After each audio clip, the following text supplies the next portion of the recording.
outside there as well. Hello, everyone. Welcome, everyone. Are you ready for the interesting 5 days of DHIS2 Annual Conference in this beautiful weather?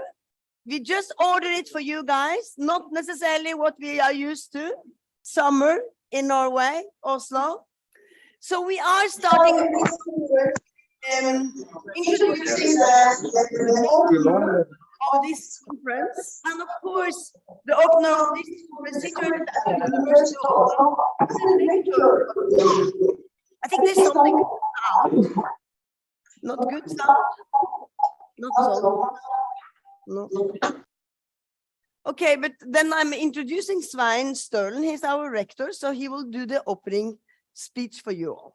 Welcome, Svein.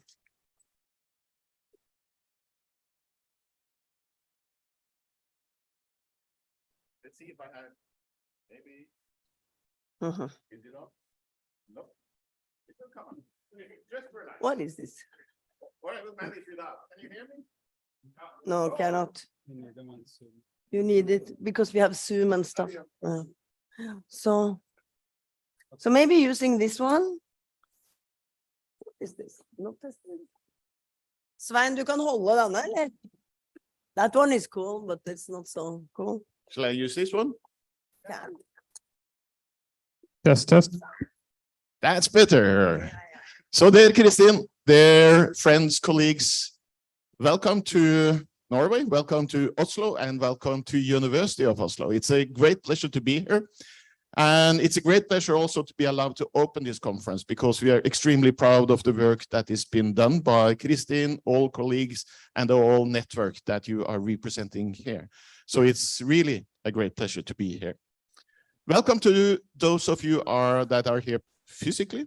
Welcome to those that are present digitally. And again, it is great to be here. This is, I would say, academia at its best. And that is needed in these days because there are uncertain times. I think that the geopolitics throws shadow over society, also over academia. If you look to G7 and EU, to an increasing degree, they try to work in partnership with what they call trusted partners. And I think it's quite dangerous to think like that because we still need to work on the sustainable development agenda, of course, and goal number 17, partnerships for sustainability, is extremely important. And what we need is what Kristin and the DHISP has managed to do over years. We need long-term commitment, we need equitable partnerships, and we need to have sharing and partnering joint as, how to say, guiding principles for what we are doing. And I think Alpha Ba in the annual report had a very nice description of what is going on in HISP and in the DHISP, because he says that he was asked to drive this process. He said, we are here to participate with you. That was the response of the Oslo people. And you tell us what you want to do. And I think this is so extremely important. It's a different way to collaborate than some of other type of international partnerships. Local ownership is important. It's about empowerment. It's about capacity building, of course. And I think that HISP, to some extent, tick all the boxes. Open science, citizen engagement, and so on. And it is an example of how to do global North-South cooperation. We have been inspired by this at the University of Oslo also. We are learning from what you are doing. Last 6 years, we have been working through an organization called the Guild of Research in European Research Intensive Universities in order to develop a new model for collaboration with African institutions. So we have tried to avec les institutions africaines. collaborations, and we On a essayé have de développer la collaboration. there might be, yeah. And what we have tried to do is to commit to long-term equitable type of partnerships, where at C'est least de mettre en place des partenariats universities in 3 durables. different African countries collaborate with Moi, at least des 2 different universités en Afrique universities in 2 qui different European ont countries. collaboré avec 2 universités en Europe. And we are really eager that these alliances are Également, embedded. On Thursday, we le jeudi, decided the establishment of nous 20 avons décidé de mettre en long-term place centers of excellence. des centres d'excellence We are in that sur for le 10 long years, terme and we put in a et basis c'est foundation in pour order 10 to ans. have long-term equitable type of On partnerships. We fait try to tout build pour career avoir un opportunities, partenariat de long infrastructure, and terme also pour institutions. les partenariats, les institutions, entre autres.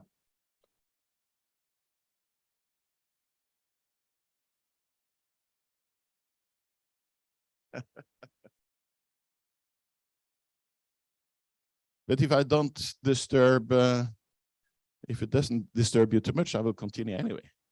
Okay. I think that the annual report is both inspiring and impressing. And that is needed at a time where we have a government in Norway that seems not to understand really the value of international cooperation in research and higher education. It is important for the global us, but it's also important for Norway, for society, for our students. And that's extremely important that we continue to work together. We live in a time where we need to build trust, mutual understanding. We need more international cooperation, not less international cooperation.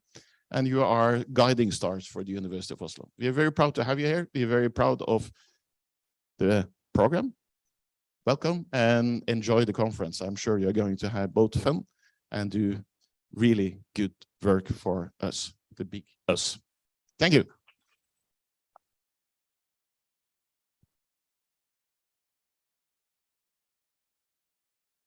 Yeah. Thank you so much. You are allowed to run.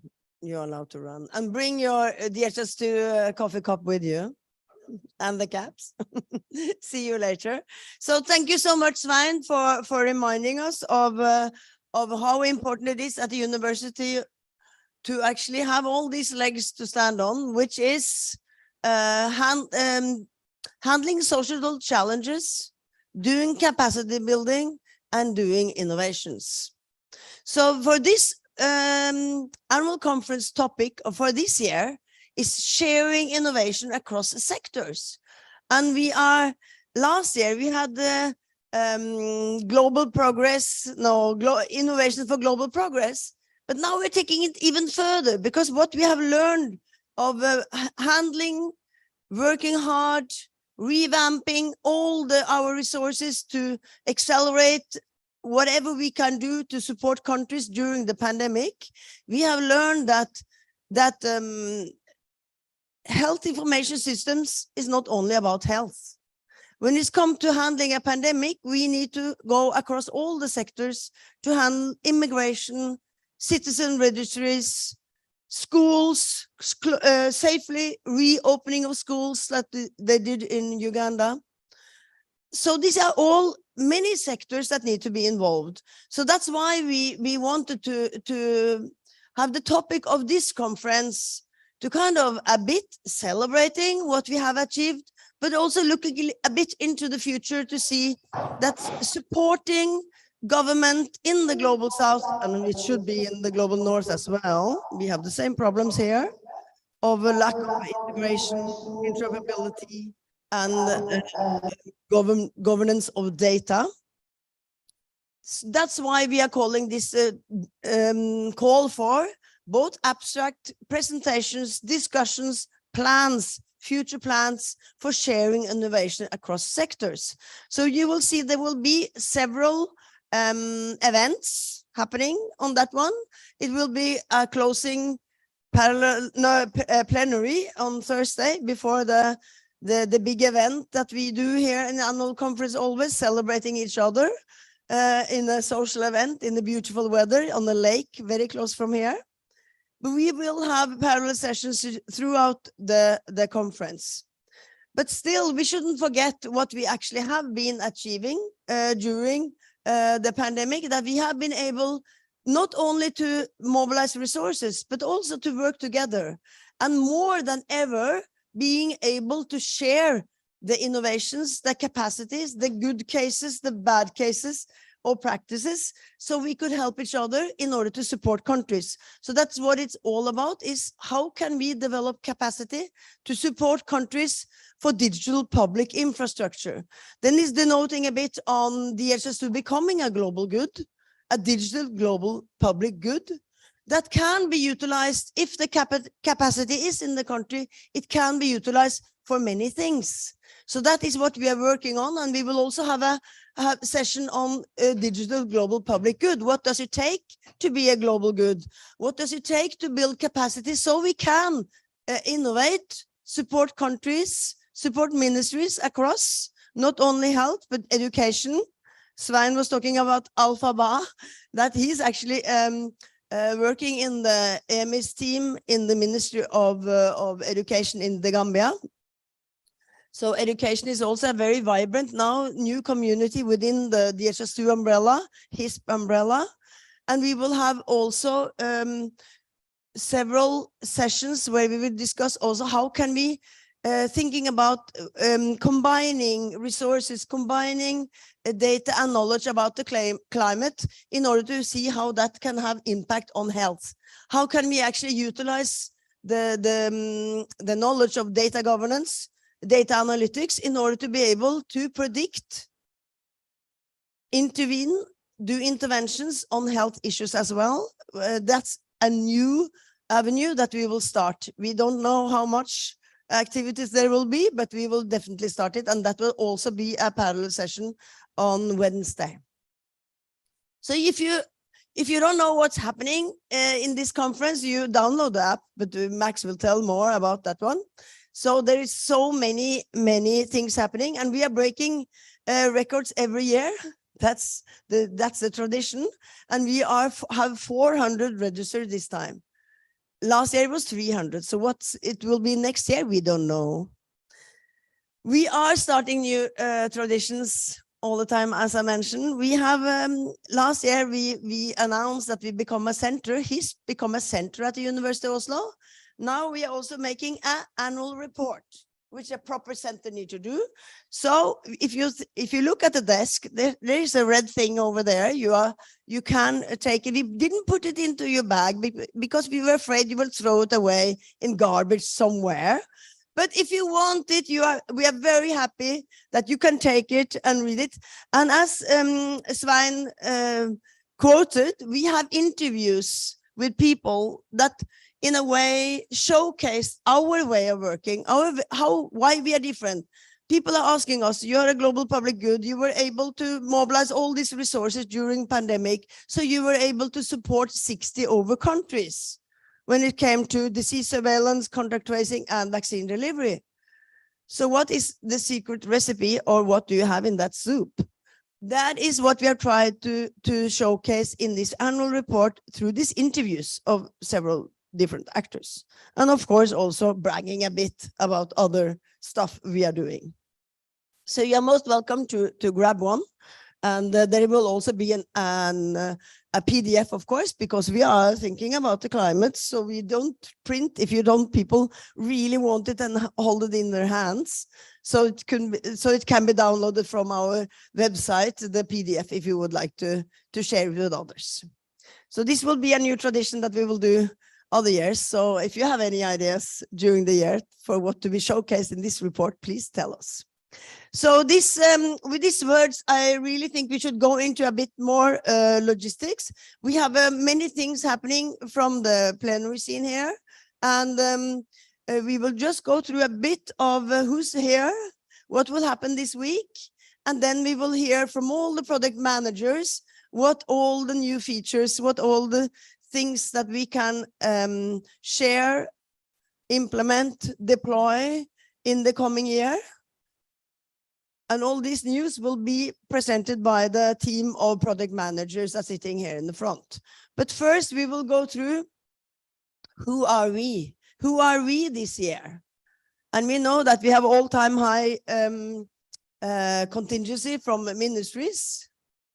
And many countries are actually coming with many ministries. We don't know whether everyone is here already, but for instance, Malawi are here with 3 ministries. Agriculture, health, and gender and social welfare. We actually have a gender equity, not gender, but an equity session as well this year. That is actually the first time. Okay, Ola. Thank you, Kristin. Is this working? Can you hear me? Perfect. Good morning and welcome everyone. As Kristin said, we'll move into some of the logistics, some of the information to guide you through this week together here in Oslo. We'll, as you can see around you, there's a lot of people. So we won't have time for everyone to introduce themselves, but I'll try to help. Giving you some statistics on who is here, and I'll start with that, and then I'll pass it over to Max to go through some more logistics around the agenda. Yeah, we can do this. So as Kristin said, another record this year, 414 at least registered, confirmed, and paid. I was counting the badges out there on the tables. I don't think we are 414 inside yet, but there may be people stuck in down at the central station. Unfortunately, I think also a few are stuck with VFS and our embassies dealing with visa applications. But it's great to have so many people here. We also have, of course, a big team from our own staff here in Oslo, around Europe. But there are at least 342 guests from outside the UIO and the HISP Center, representing 72 different countries, which is actually the same as last year, as you can see on the left. But there are many more organizations this year. I counted 169 unique organizations represented at this conference. And of course, we shouldn't forget the people online. There are more than 800 registered to follow the sessions on Zoom. So big numbers. If you look at the distribution by country of residence, I think throughout this, when I was working on these statistics, I think there are, of course, some challenges with the data quality here as well. It's not all cleaned up and not everyone are confirmed. And I think there's a little bit of confusion of country of residence versus where you were born. But anyway, I think it's you can see the spread from west to east and south to north, quite incredible.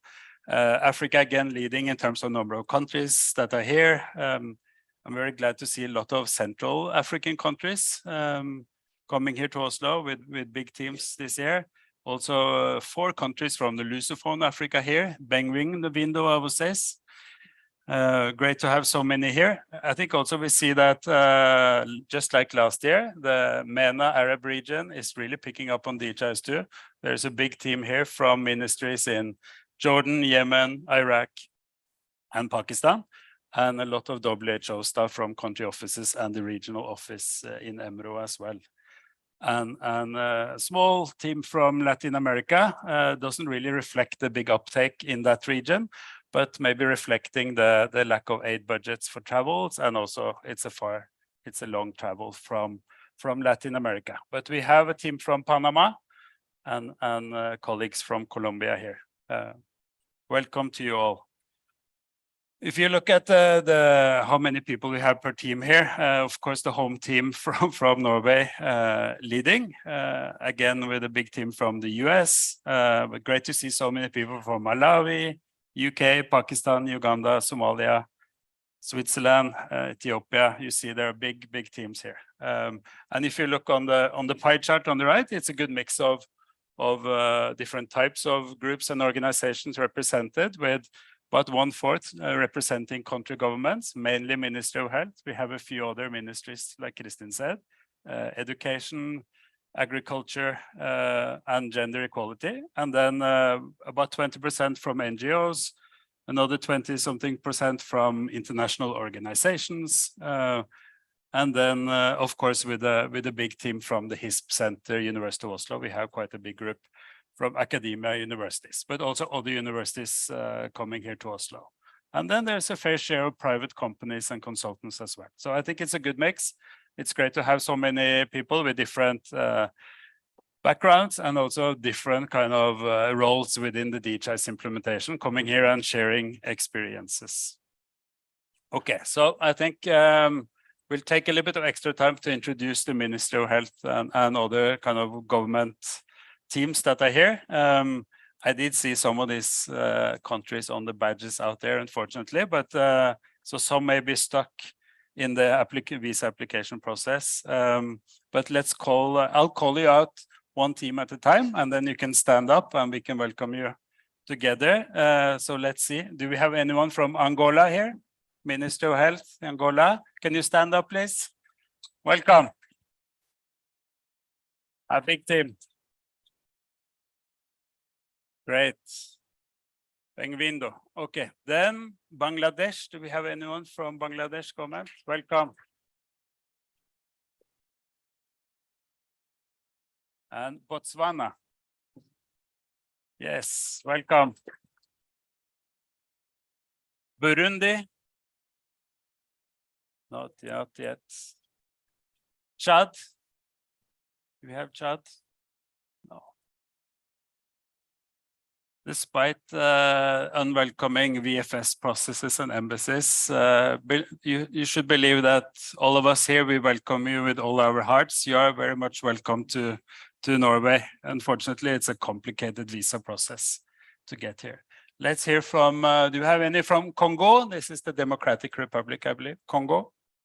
I think we have a big team from WHO. We can do them later, but no one from ministry yet. Okay. East Timor. Yes, welcome. Should also be a team here from Ethiopia. Yes, welcome. Many. Welcome. Anyone from Ghana? Ghana Health Service. Did you make it? No, not yet. Okay. Guinea-Bissau? Not yet. Iraq? Yes, welcome. And Jordan? Yes, welcome. And then I think for the first time, Minister of Health from Kyrgyzstan. Welcome.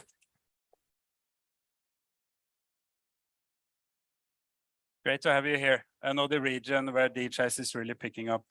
Madagascar, anyone from Ministry of Health, Madagascar here? Yes. And then, as we heard, there are 3 ministries represented from Malawi. So if you can all stand up, welcome to Malawi.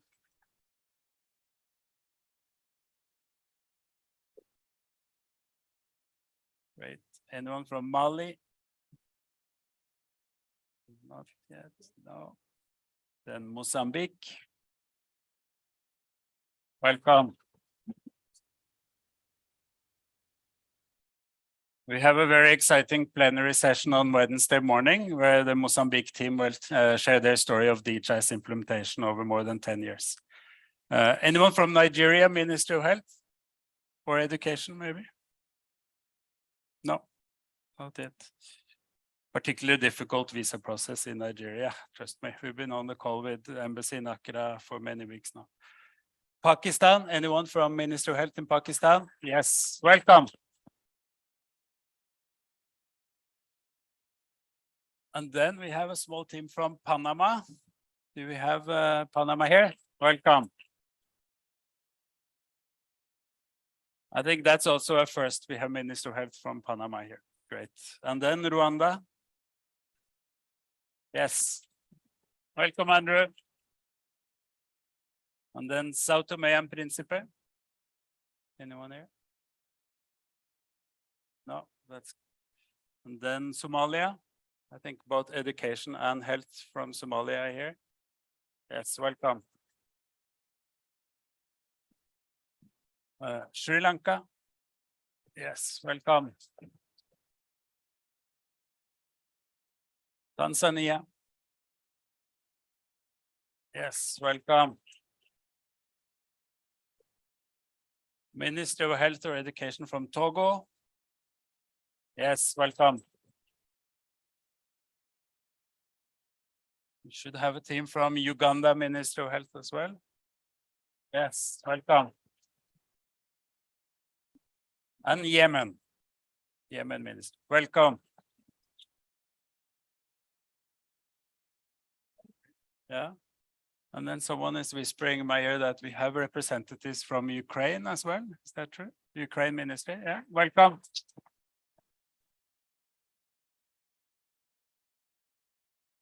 Great to have you here.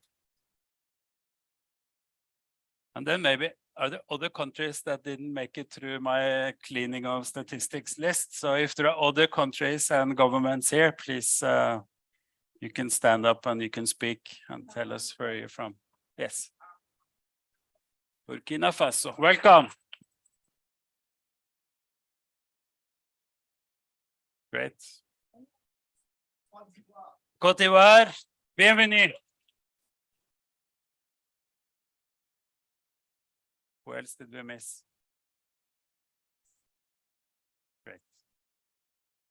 Okay, we have, of course, other organizations here as well. This one is showing you kind of how many, these are the biggest teams. If we kind of remove the University of Oslo and all the HISP groups, we have a big delegation from WHO here. For simplicity, I've merged headquarter and country offices for some of these groups that, of course, come from different countries. But maybe we can start with WHO. Everyone representing WHO, stand up, please. See, I think it should be a big team. Welcome.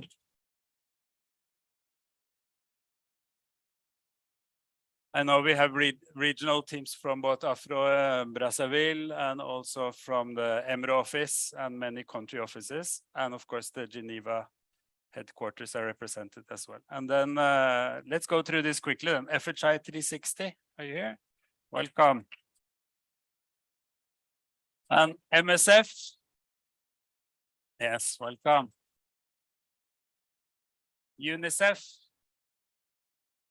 Welcome. And CDC. Welcome. Simprints. Welcome. Mercy Corps from Pakistan team. Yes, welcome. ICF. Welcome. BO.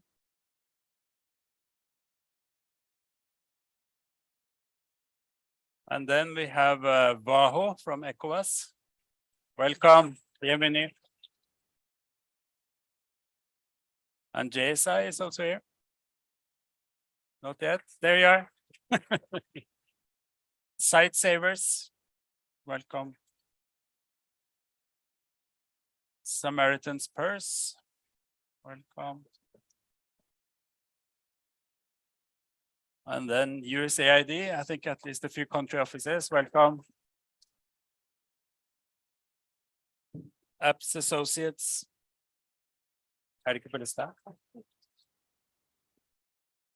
Pact Zimbabwe. Welcome.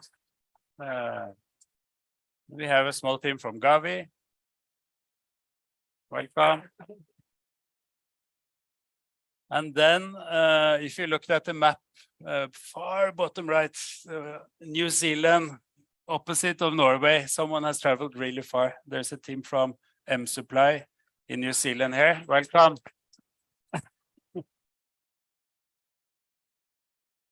And then from our neighbors in Finland, Nuovo Nordic Healthcare Services. Are they here? Not yet. Maybe later this week. And then there's a team from Makerere School of Public Health in Kampala, Uganda. Are they here? Met's team? No, not yet. Okay. And then Kristin pointed out to me that there should be a team from RTSL, Resolve to Save Lives here. Yeah, Daniel, welcome. Yeah, and there were 169, so these were the ones with kind of 3 and more members. But you're all very, very welcome, of course. Great to have you here. And then Maxwell, we changed the agenda app this year. So Max will try to guide you through so that you can find your way to all the interesting sessions. So I'll hand it over to Max. Thank you. Yep. Thanks, Ola. So as you might have seen, we have a new annual conference website this year, and here's the address at the top, dac2023.dhis2.org. So anytime you're wondering what's happening next in the conference, you can go there and look at the agenda tab, and you should be able to navigate per day and see what's coming up. To introduce myself, my name is Max. I run the Training and Communications Group at the University of Oslo DHIS2 project, and my team's responsible for putting on this conference. So if you have, thank you. Especially Alice, who I'm sure you all know. So if you have any questions about the conference, she's the real one to ask. I'm just the figurehead. Okay, so when you go to the website, one thing you can also do is look at who the participants are. So this is a mixture of in-person and online participants, and there's a good place to find out who's participating, maybe make contacts, get in touch with people. It's voluntary to add your contact information there. So if you'd like people to contact you, you can go in and update your profile to have your email address or LinkedIn or whatever you like, your photo too, if you want. And we will have a number of coffee breaks, tea breaks, lunch breaks throughout the event, and that's a good time to just mingle and connect with people. And also, like I said, you can connect with the people online too. For the agenda, it's a 4-day agenda. Here's what it looks like when you look at our website. So you can see we have time, we have the name of the event. If there's interpretation into French, that's indicated in the title. And when you open them, you'll find links to access them online if you're joining us virtually.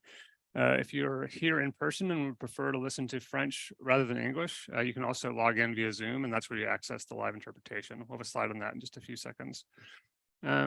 You can see here, typically, we're starting off with these large plenary sessions in the morning. Usually it's the whole morning. I think on Wednesday, it's only until 10:30. And then we split up into parallel sessions. And we'll show a map and a couple of slides of where those are.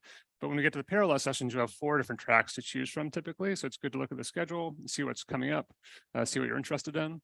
There will also be printed schedules available on the doors to the parallel session rooms. So if you're not sure, you can double check there. And it's important to also realize that each of those rooms does have a limited physical capacity. So if you get to a room and it's full, then you have the option of either going to check out a different session that's happening in a different room or joining that session online, because those will also be on Zoom. So if you really can't get into the physical meeting room, you can still participate in that meeting virtually or watch a recording of it later, because they all will be recorded and posted to our YouTube channel at the end of the conference. We did want to say thank you to everyone who sent in abstracts. We had 191 of them, which is a record this year. So thanks a lot, especially all of you here. And there are a total of 175 speakers who will be speaking at the conference across a total of 55 sessions.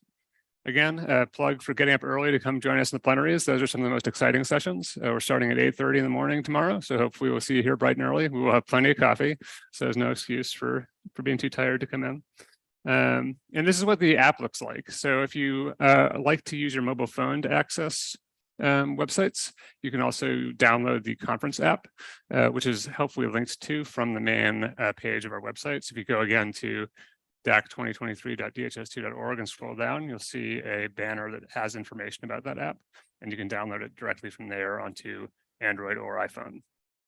In that session, you'll see a different display of the conference agenda, a lot of the same features as the website, just in a more mobile-friendly format.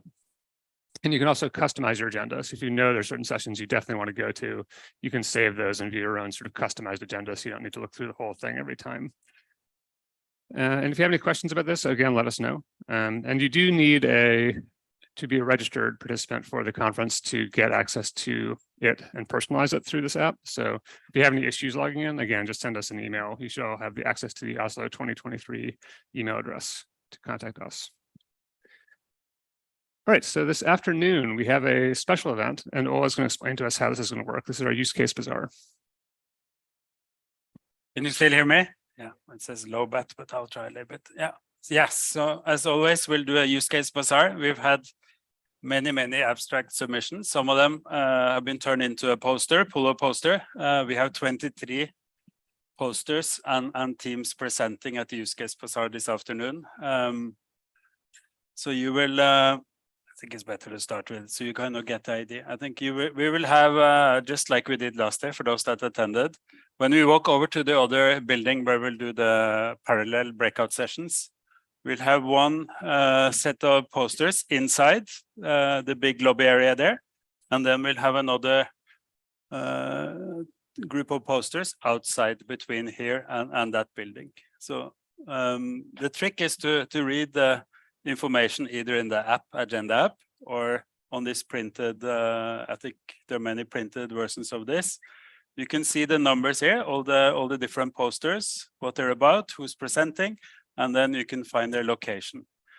So we'll go on for about 2.5 hours. The poor presenters will do it up to 15 times. They will do like 10 minutes pitches, and then you'll have time to ask questions and have discussions in smaller groups. And then we'll do a signal, and then everyone will start again. So then you can move to another poster. For those that have been with us many years, you know that when we had a bit fewer sessions, we try to put you in groups and you walk around in kind of very systematic way. I think we've given up on that now, and we'll let you choose where to go, but we'll restart every 10-15 minutes so that you have a chance to listen to many of the presenters. I think it's a great way to hear what countries and other organizations are doing with DHIS2. It's a good mix of both very technical and also more kind of implementation specific presentations, and a lot of interoperability I saw this year. So Bob will be busy learning from you all.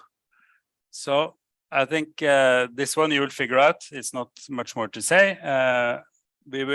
This bazaar will be followed by a social event that we'll talk about in a few minutes. Thank you.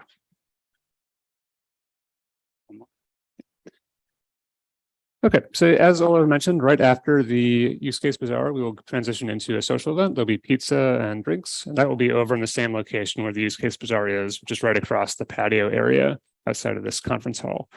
During that event, a couple of colleagues and I will be standing around with a video camera looking for people to talk to us about your impressions of DHIS2. We did this last year and it was a lot of fun, and I think we got some really great and inspiring stories from people. And really, we don't want to make this seem too complicated. We have one question we're going to ask you, which is, what does DHIS2 mean to you? And you can talk for as little or as long as you like. It's really up to you what you say. But if you're interested in that, we'll be standing over along the wall across the courtyard with a video camera. And this is a picture of the three of us here, so you know who to look for. And really, we're happy to talk to anyone who wants to come and share their story. And we will also just go around and ask, if we're not getting a lot of volunteers, we're not afraid to try to recruit volunteers. So hopefully some people will be excited to talk to us. And actually, one other comment, if you have a longer story you want to tell us, we're also interested in doing more in-depth interviews about implementations. So if you've been working with DHIS2 and you think your project is really exciting or interesting or might be useful for the community to know about, you can send me an email. My email is max@dhis2.org, and we can find a time over the next few days and I'll sit down with you and either record it or just take notes. But that would be really great to hear more about what you're doing. So the next event after the conference sessions themselves is tomorrow afternoon, and that's a experts lounge. This happens on Tuesday and Wednesday. And this is an opportunity for you to sit down one-on-one and ask technical questions or raise issues with people who work on specific areas of the DHIS2 project. So a few examples here, for example, Android or Tracker or integration. There's a list of people who volunteered to do these experts lounges that's on the conference website. So you can kind of know in advance who there is to talk to. And when you get there, they'll just be sitting at different desks around the same area where we're having the use case bazaar today. So we really encourage you to take advantage of that. This is a good opportunity for you to talk to people one-on-one and the core DHIS2 team about how you're using the software or any issues or questions you might have come up with. This is a slide, especially for the people who are joining us remotely or anyone here who happens to want to tune into a presentation on Zoom. You can find Zoom links to all sessions on the agenda on the website. And we will be live streaming all of these plenary sessions also on our YouTube channel and on the community practice, so people can ask questions there. We're going to be using the same links for each of these tracks. We have basically 4 parallel session rooms, which equates to 4 digital tracks. And so each of those will have the same link every day. So just to make it easier for people to come back in or switch between them, you only really have to have 4 links that you are keeping track of. Again, like I said, you can join from Oslo online if you'd like to, if you either can't find a space in the room or if you want to use the French interpretation services. And as you saw this morning, we will occasionally have technical issues with that. Just be patient. We're always have some exciting bugs or equipment issues that happen every year, and that's just part of running a hybrid event. So I hope we have patience with us. All right, as I mentioned, the DHIS2 Community in Practice is our community website. Hopefully you've all seen this before and used it. We really encourage everyone who's active in the DHIS2 community to sign up, because this is where we share a lot of news. This is where countries share a lot of innovations. This is where we announce our software releases. So it's really beneficial to be part of it. And we also use it during the conference to keep a record of what people share, to facilitate discussions during the conference and after the conference. And you can find all the posts that are related to the annual conference by using the tag DAC 2023. So there's a link to that in the banner on the homepage of the community practice. So it's easy to find that. You just click on that button and it'll automatically display a list of all the conference related topics. But you can also just search for that if you want to find them. And all the live streams for plenaries will be there. And we are encouraging people who aren't here in person, who want to ask questions or give comments, to share them there in the COP. So you're also welcome to do that here if you like. If you think of something after a plenary is over, you can just go there and add a comment, and the people responsible can go and answer it or share information on that platform. And now my colleague Alice will join us and talk about French interpretation. Yep. Yeah, it's good. Thank you. So as Max mentioned, all the sessions will be available on Zoom, and we will also provide for the French interpretation, live interpretation of the sessions. It's very easy to identify the sessions which are interpreted on the agenda, because you can see the mention English to French. So so you just need to click on the icon. You join Zoom, you click on the icon and you select French, and then you will access the French interpretation room, where you'll be able to hear the speakers speaking in French. Donc, je recommence en français cette fois-ci. Comme pour les années précédentes, nous fournissons l'interprétation en live des sessions, de toutes les sessions plénières, ainsi que de certaines sessions parallèles. Donc, si vous êtes francophone et que vous souhaitez écouter ces sessions en français, c'est très simple. Donc, d'abord, vous pouvez les identifier sur l'agenda. Elles auront la mention anglais-français. Ensuite, lorsque vous rejoignez la session sur Zoom, vous verrez l'icône interprétation, vous cliquez sur l'icône, vous allez dans l'espace français et là vous entendrez les interprètes traduire du coup les sessions en français. Voilà. Et bien sûr, évidemment, pour ceux qui sont sur place, n'hésitez pas à vous munir d'écouteurs si vous êtes là ici à Oslo, mais que vous souhaitez quand même entendre les sessions en français. C'est très important. Voilà. Yes, so now here you have a plan of the different buildings that we're going to use for the annual conference. You can see that the plenary sessions will be hosted in Sophus Lies Auditorium, which is where we are, while we will have the parallel sessions hosted in Willem Bjerknes. So it's literally like right in front of Sophus Lies, so it's a couple of meters, not far at all. You will see also on the map where we'll be having the lunch, which is the Frederike building. So it will be quite easy to find. It's also really very close, and you will have some signs to show you which direction to go to the lunch building. The coffee breaks will be in the morning here in Sophus Lies, as we will have the plenaries here, while the coffee breaks in the afternoon will be hosted in Willem Bjerknes building. So do not hesitate to check really the agenda that you have on dac2023.dhis2.org to find out the venue for your session. And on top of that also, you will have the list of the sessions for each venue in front of the conference room on the door. So it's really easy if you want to double check in each room what sessions will be are hosted every day. So now here you have, I guess you already had it, but if it's not the case, these are the Wi-Fi network as well as the password. And then so we have also, if you want to go to the toilets, unfortunately for ladies, the one in this building do not work. So it means that you will have to go to Willem Bjerknes. I'm sorry about that. It wasn't planned, but yeah. So it means that you have to go to the other building, the building that is used for the parallel sessions, to go to the bathroom, but it's not far once again. And then for the men, it will be on the ground floor. You will have the look at the signs which indicates where are the toilets. So it's just downstairs. Water, yeah, clean and fresh. So don't hesitate to drink tap water. And nice also. You have your DHIS2 cups. I hope each of you have some. If not, we have bags available in the lobby, so you can grab your bag and your cups.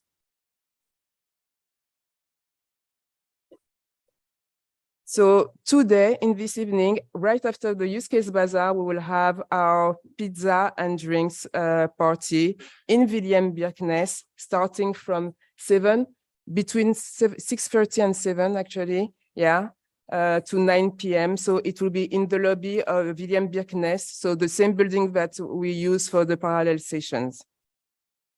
So, and also, if you want to tell us a little bit about your story with DHIS2, what DHIS2 mean to you, don't hesitate to, you will see that, that Max, Grant, and Chikwado, our colleagues from the communication team, will be around with the camera ready to capture your testimony about what is DHIS2 and what it has meant to you. And then finally, the last day of the conference on Thursday afternoon, we will have our traditional social events with outdoor excursion, food, drinks. It will probably be in Songsvan, which is a very nice area. So don't hesitate to bring your swimsuit as well, because I think it's going to be very warm, around 28, I guess I saw. Yeah, so yeah. We'll have a lot of games, fun games, barbecue, yeah, traditional Norwegian party, if I can say. And then finally, as usual, we will have our group picture. So please, if I know you will be like in very interesting sessions, but really we will need to make sure that we take our group picture. So it would be great if all of you could start heading outside. It will be on Frederikke-Plassen, which is like the square right in the middle of the buildings. You can't miss it. It would be great if you could be there on time, because we are such a large crowd. So I'm sure we will need to make sure that everybody appears like everybody is nice and beautiful and smiling for the picture, and it will take time. So don't be late, 3:45 outside. Yeah. And then also another tradition of ours, don't hesitate to take like pictures during the annual conference, to share them with us on social media, Facebook, Twitter. You just need to use the hashtag DAC 2023, and we will select the best pictures and we'll show them on the last day of the conference. So yeah, be creative. Oh yeah.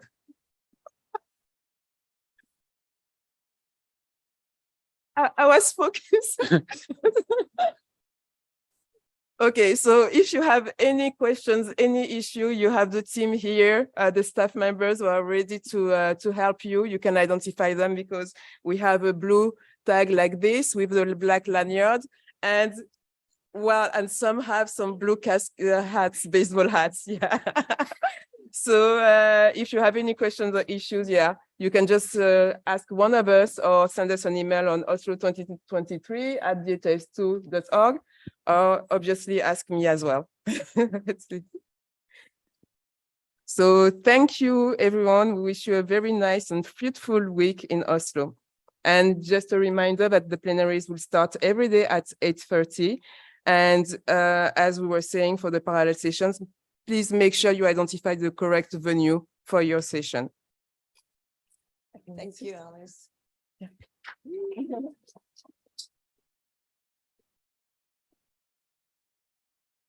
The only thing I wanted to remind of was actually the thing there. It's only today that the plenary started at 9. So every other day, each day it will be 8:30. So please be here on time, because we have many things we want to showcase you guys.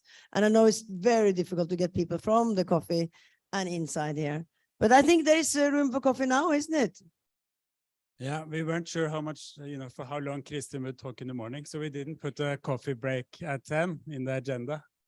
I'm joking, but there is a bonus coffee break now, and we can use it as a little bit of an exercise to see how quickly we can empty this room and fill it up again. Because at 10:30, they will start at sharp, all the product managers, to present what's new in DHIS2. So please be back 10:30 and take the opportunity now to meet new friends and old friends. Thank you. So people, we are starting now. So all the chit chat and chatting is over. Coffee break is over. I will give an announcement. It has actually been, remember when we had the calling out for countries, ministries to raise? Sorry, it has started. Hello. It's an important announcement because what we were not aware of, we were aware, but we forgot. It's a big fire in the city. Not dangerous, it's only a warehouse, but they have been fighting with the fire since yesterday. And that's the reason why many of us, of you guys, were not here in the morning, because they were stuck in the tram. So don't take the tram. It will have maybe be a couple of days without a tram, but the T-bane, the tube, the metro will work fine. So it's not a problem. I just wanted to say that, remember we were asking for Ghana Health Service and Ministry of Health in Ghana, and they were not here. They were stuck in a tram. So please, Ghana Health Service, raise. Woo! Welcome. Welcome. So now we all know that we are not going to the tram, only the metro. So over to Austin. Thank you, Kristen. Welcome, everybody.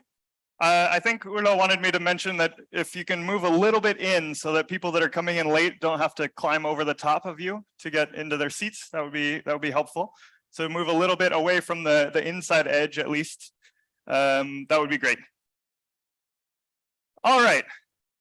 So who wants to talk about DHIS2? Anybody interested? Ooh, nice. I like the enthusiasm. We're going to talk about the latest features and releases in DHIS2 versions 39 and 40. Those came out in November and May, respectively. And there's a lot that we're going to have to go over, so we're going to have to move pretty quickly. We're also going to try something a little bit different this time with some role play and theater. So if we mess that up, please apologize. I apologize in advance.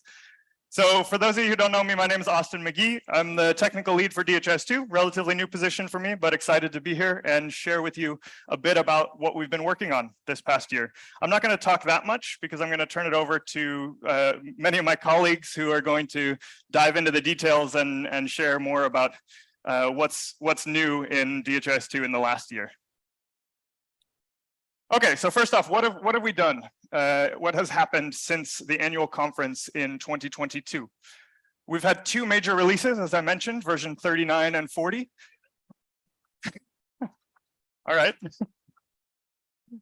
That's the kind of enthusiasm I like. Thank you. Along with that, we also had two releases of the Android capture application. So that was version 2.7 and 2.8.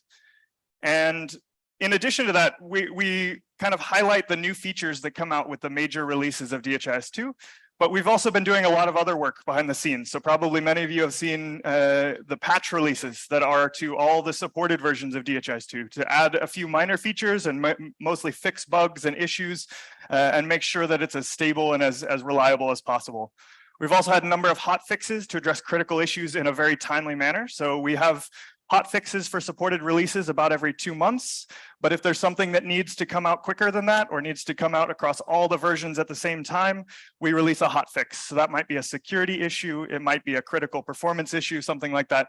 So this is, again, trying to address and get out there as quickly as possible the most stable, reliable version of DHIS2 that we can. I also wanted to talk a little bit about some of the things we've been doing behind the scenes. So we'll talk a little bit about or a lot about the different features that are in DHIS2, but there's a lot that's going on to make that happen and to make DHIS2 better in more subtle ways. So this is an effort that we have ongoing for improving the design and usability of DHIS2. So we have a new team that joined us at the beginning of last year in 2022, doing functional analysis and functional design, and we're expanding the design team as well, and working with some partners to really improve the usability of DHIS2 as a product, which in the end leads to better data and better use of data in programs that actually matter. So there's a lot of steps that go into design, right? So we've got talking to users, we've got exploring how they actually interact with DHIS2, testing how they use the software and how they understand it from a training perspective as well, and then using that to inform how we build DHIS2 software. We've started, as you saw previously, focused primarily on the Android capture application, which is typically the last mile user of DHIS2. But this is going to spill over into all areas of the product. So that includes the data entry on the web. It includes the way you manage and configure DHIS2, as well as how you analyze data. Another important thing that's going on kind of behind the scenes in the last year is the move to continuous release. And this is something that's been ongoing for a little while, but what it means is that the core releases, so those 2 major releases we came out with in the last year, are just a small piece of the puzzle, because those are now decoupled from each of the applications that we have. This means that every application in DHIS2 can be independently released by the core team at UIO. Also can be custom applications built by anyone in the community that can be deployed through the App Hub.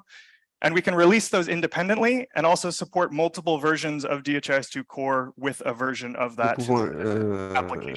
So this avoids the risk of needing to upgrade your entire server just to address a small issue or a small improvement to the user interface, because you can update an application independently and very quickly roll that back without a lot of risk.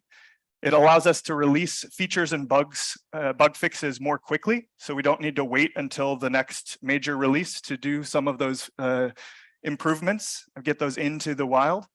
And it allows for us to have also shorter iterations, apologies, and user feedback, which feeds into that design process to better improve the software overall.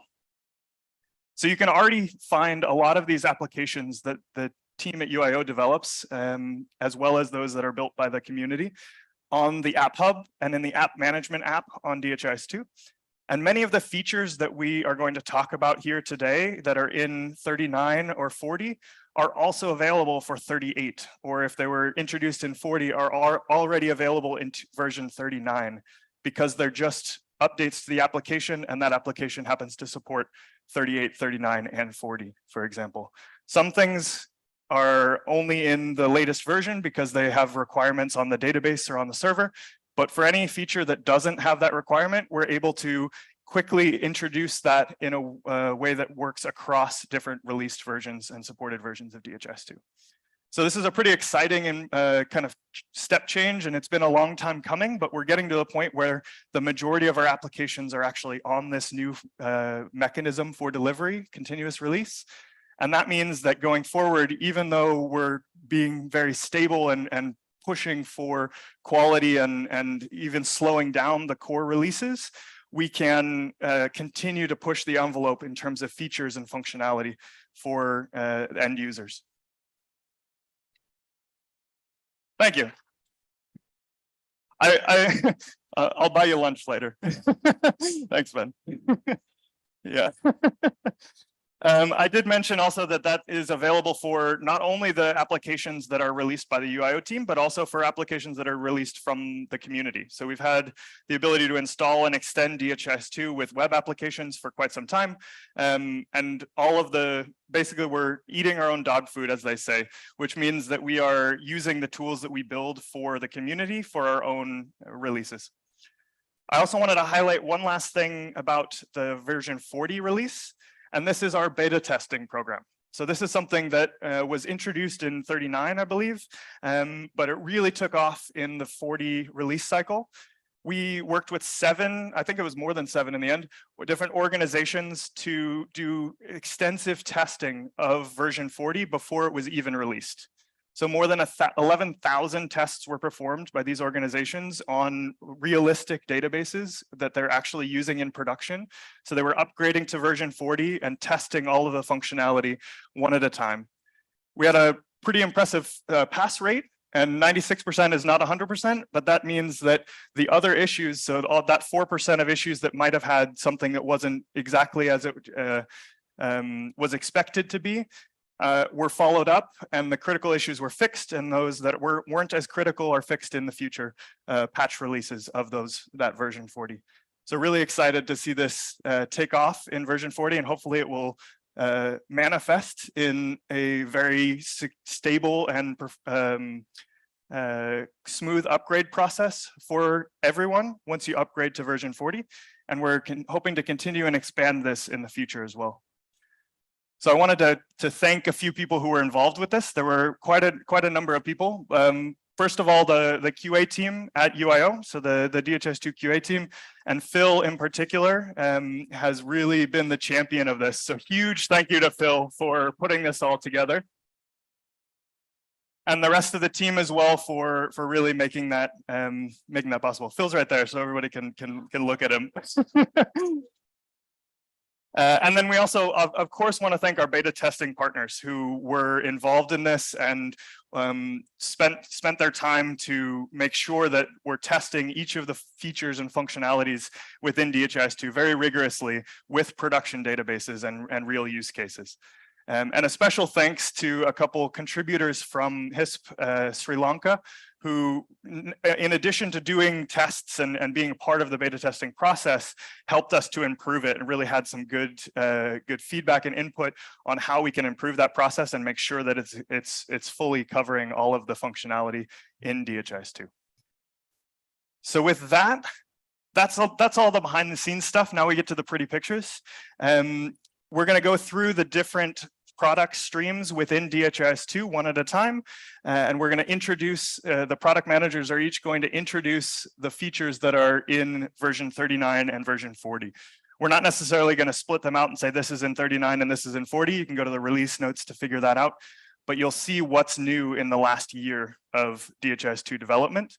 And I hope that you enjoy what you see. We'll finish with, as I said, a little bit of that theater to show how these features kind of work together in a pseudo-realistic situation to make a DHIS2 system serve the needs of a real implementation or real use case. So with that, I'll turn it over to Marta Vila, my colleague from the Android team, to talk about the functionality that's in the Android Capture app, versions 2.7 and 2.8.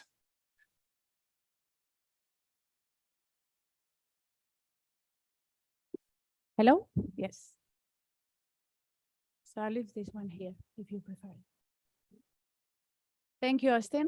Hello, everyone. Good morning. I'm Marta Vila, the Android or mobile product manager. I'm pleased and honored to present 1 year more the work that the Android team has been doing. So this, the difference with the demo means that we are going to go through our features without demo now. So we hope it's not very heavy. We have kept it light. But if there are doubts or things that are not clear, please join us in the what's the name? Expert launches that we have tomorrow and Wednesday at 5 p.m. If you have questions about this, it's not only for doubts or anything. It's just to discuss the products.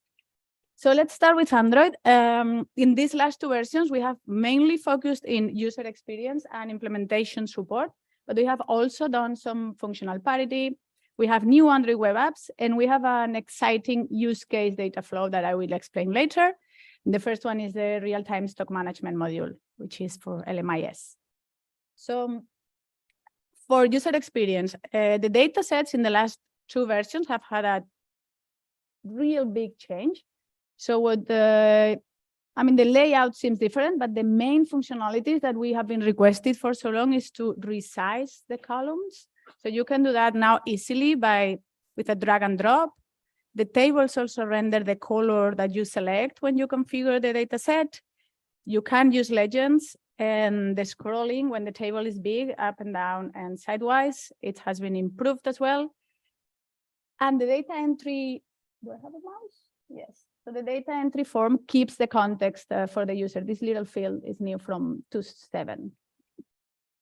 So moving on to the sync process was also one of the processes or parts of the app that we got more requests. So we have improved the sync process, mainly the first one. Most of you using the app know that the first sync, closer. Okay. So most of you that have used the app know that the first sync is the one when we download all the metadata and all the data. So it's a bit slow sometimes.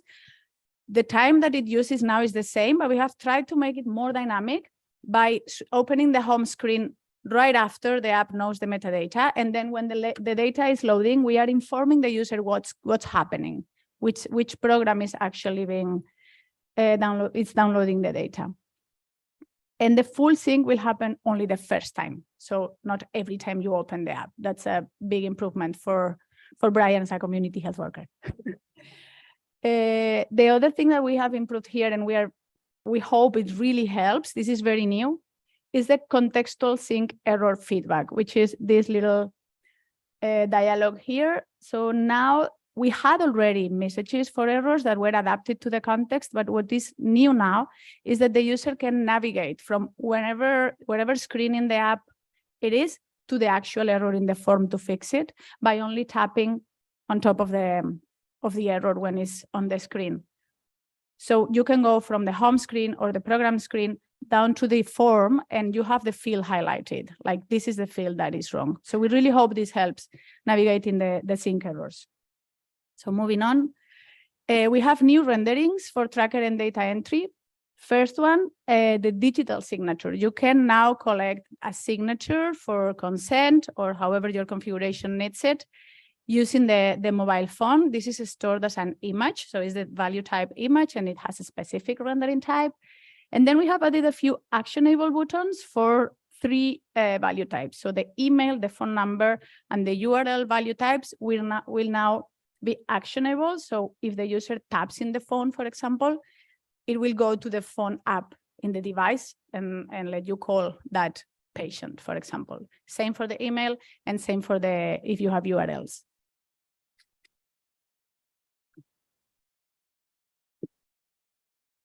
Thank you. Another rendering improvements is that we have extended the rendering types for the option sets. The option sets, I don't know if this is widely used, but you can decide the rendering of your option sets. It can be a radio button, it can be a checkbox in horizontal or in vertical. And if you assign icons to your options, it can also be visual data entry and your icons will be rendered there. So this worked only for text before, option sets with value type text. You can use them now for any value type that you are using on your option set. So we hope this helps making data entry a bit more intuitive for the users. There are many other fixes that we have been doing. We have increased the tappable areas in the icons and in buttons. We have added loading banners in the process that were reported that were taking some time so that the user doesn't feel that the app is frozen. We have improved the offline user experience by either removing the options or informing the user that this option doesn't work because you don't have internet. We have improved the display of long text in some places of the app. And then the navigation of the sections that now have this next button here because the accordion was not really intuitive. We are looking at this as part of the design project, so hopefully we'll improve it even more. But for now, we hope this next button helps the user know what to do when they reach the last data element. So that's all about user experience. Moving now on about functional parity, mainly with tracker. We have 2 main aspects that we were a bit behind. Well, one that we were behind, which is the file value type. The file value type was not supported in the app. It is supported now. in the app for tracker and for data sets. Yeah, there is a maximum that you can configure for download. So we will make sure we don't download very heavy files from the server when you sync. You can set that up in the Android settings web app. And then the working list with data elements, we were not behind. It's been released together in Android and Tracker. So Mike will present this later. But just to say, it will go together where the working lists already were. And the Android user, the community health worker, last mile user is not supposed to create the working list for now. They will be configured on the server, and then the app will download them and offer them as a filter. So now about the web apps, there are 2 new web apps, and one of them is APK distribution. I'm going to explain you this one right away. The other one is use case configuration. I will explain that one at the end of the presentation. And this is part of what Austin was presenting. You just have to go to the app hub and app management app, and then app hub, and find them and install them on your server. So the app APK distribution web app, we are very excited to see how this is adopted, because this has been highly requested. We are trying to offer functionalities that normally will be provided by an MDM software, but we know that most implementations don't have it. So what we are trying to do with this is obviously part of the effort for supporting implementation from an admin perspective. So what the APK, so what this app is doing is to let the admin control the update of versions of the apps in their own instance. So you choose which version you want your users to have, and they will have auto update, but from the version that you say here. You decide when to update an app, a version here, and not Google Play. So if you, yay! And thank you. That was really spontaneous. So yeah, we are very excited to see how this takes into the field, and how can we expand these MDM-ish functionalities. More on implementation support, we have removed the limit of offline accounts. We had a limit of 3 before. There is no limit now. We are worried about memories in the devices, but that's on you now. So we hope that helps. It was really requested from the community. And then there was another request that is not fancy, but it was apparently a bit painful, which is that the Android settings web app required an all authority. So that is not the case anymore. It has its own authority now. So those of you that requested it, I hope you are happy. We think this is going to make a difference as well. And then moving on, because I'm taking a bit long, this is the second web app, is the use case configuration web app. We are also very excited about this one. Let's see if I manage to explain it properly. What this web app is letting you have a specific app module for your use case. A module is something that lets you configure your program and parameters to have a different data entry flow and user experience. So, for example, if you have configured your program, let's say, this is not a real example, but if you have configured your logistics program to use the specific UI developed for it, and I will show you a real example right now, when the user, it's totally integrated in the app, but when the user opens that program that you have set in the server, this uses this specific data entry flow and user experience, it will open a different screen, like this one here. This is real. But you don't lose the rest of the functionality of the app for the other programs. So if you have data sets, if you have programs that use the regular user interface that we all know, they are all here. It's integrated, as well as the analytics. So we think this is contributing to the functional extensibility. Right now is really tied into the application, but we hope in next versions this can be more dynamic and more open to external use cases that are developed in the community. So this is the real example, is the real-time stock management module developed together with the LMIS team and DHIS2 Digitus. And what it does is that it allows for real-time stock management of health products at facility level. It has, yes. There's a lot of work in this module, I have to say. So it has the barcode scanner up there. So the functionalities that it uses from DHIS2 are the same, but the way the data entry flow works and the UI is designed is totally different for the use case of stock control. So it allows for barcode scanner. The actions are distribution, discard, and correction of workflow. It has the offline capability because it's on top of the app. So it uses the SDK and everything that was built in. And it allows for possible real-time integration with ELMIS. So this is not going to be demoed today. So I really invite you to join the LMIS session later today at 1 p.m. in Auditorium 4. Is it correct? I hope. Yes. If not, check the app. There will be also a stand in the bazaar later. I'm sure if you visit them for that, you will get very good cookies, George. They're delicious. And then there will be also in the expert lunch both the days. So please, if you are thinking or interested in logistics at the facility level, join those sessions for a proper demo and a proper explanation of the use case. And this is my last slide. Mike, over to you to present Tracker.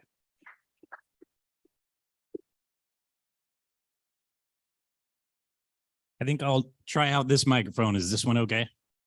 Yeah. And based on all the chatter, it sounded to me like Breno and George, you'll see a lot of participation from the logistics side. So yeah, nice. So I'm Mike Frost, the product manager for, we always say Tracker, but actually it's all the individual level data that this team works on, whether it's the events or longitudinal data and Tracker. And actually where most of this is functionality is now is within the Capture app. And so I'll talk to you a bit about that. Just to say that during this time period, 39 and 40, we've had dramatically increased scale for the implementations for individual data. This is showing a slide I think that we've shared before, but this has become more and more the norm in a lot of countries. So not only are there 75 plus government-owned systems, but they are hitting this very large national scale with millions and millions of people being registered, 40, 50,000 users. And what we've had to focus on a lot is making sure that the database can handle it and that the performance is something that will encourage use and would not lead to all of the kind of offline or ad hoc data collection. So just, I know there's always more to go, but we have been doing a lot to try to get the system to be able to handle this kind of load. There's been huge improvements to program indicators, for example, in terms of performance, particularly in 240. You'll continue to see more and more of these kind of performance improvements, which we hope is a good motivation for upgrading and for moving on to the more recent versions of the Capture app and of DHIS2. So talking a little bit about this, those of you that have been around for a while know that the Tracker Capture app is quite old and has been something that's with us in our hearts for a long time. But we have rebuilt it entirely in the Capture app. We have almost full parity between the two at this point, and this will be the first time that I'm really urging you to move on. Let it go. Let it go. So just to give you one sense of a reason why we've been able to redesign the Capture app from the ground up, meaning that we got to have a lot of time focusing on usability, the way that we've been talking about before. I'm not going to go into every detail of that, but I wanted to show you just from the very simple enrollment screen here. On first glance, they look similar, but there's actually so many changes in this to improve for the user who doesn't have to be a DHIS2 expert. They're probably somebody very busy. We know that they're entering a lot of data, trying to make it as easy as possible. So adding in little tool tips that tell them the context of what they're doing. They're saving a person in a child program in Ungelahun, or putting a loading button to show that the system actually is doing something when they hit save person. We're adding, removing all of that context on the left and being able to put the full trail up on the top, adding more contextual information that gets pulled from your labels, your configuration that would tell them it's a person, it's a new person in program child, pulling from your tracked entity type. So there's really quite a lot of effort that's going into usability, trying to make it a much more intuitive product.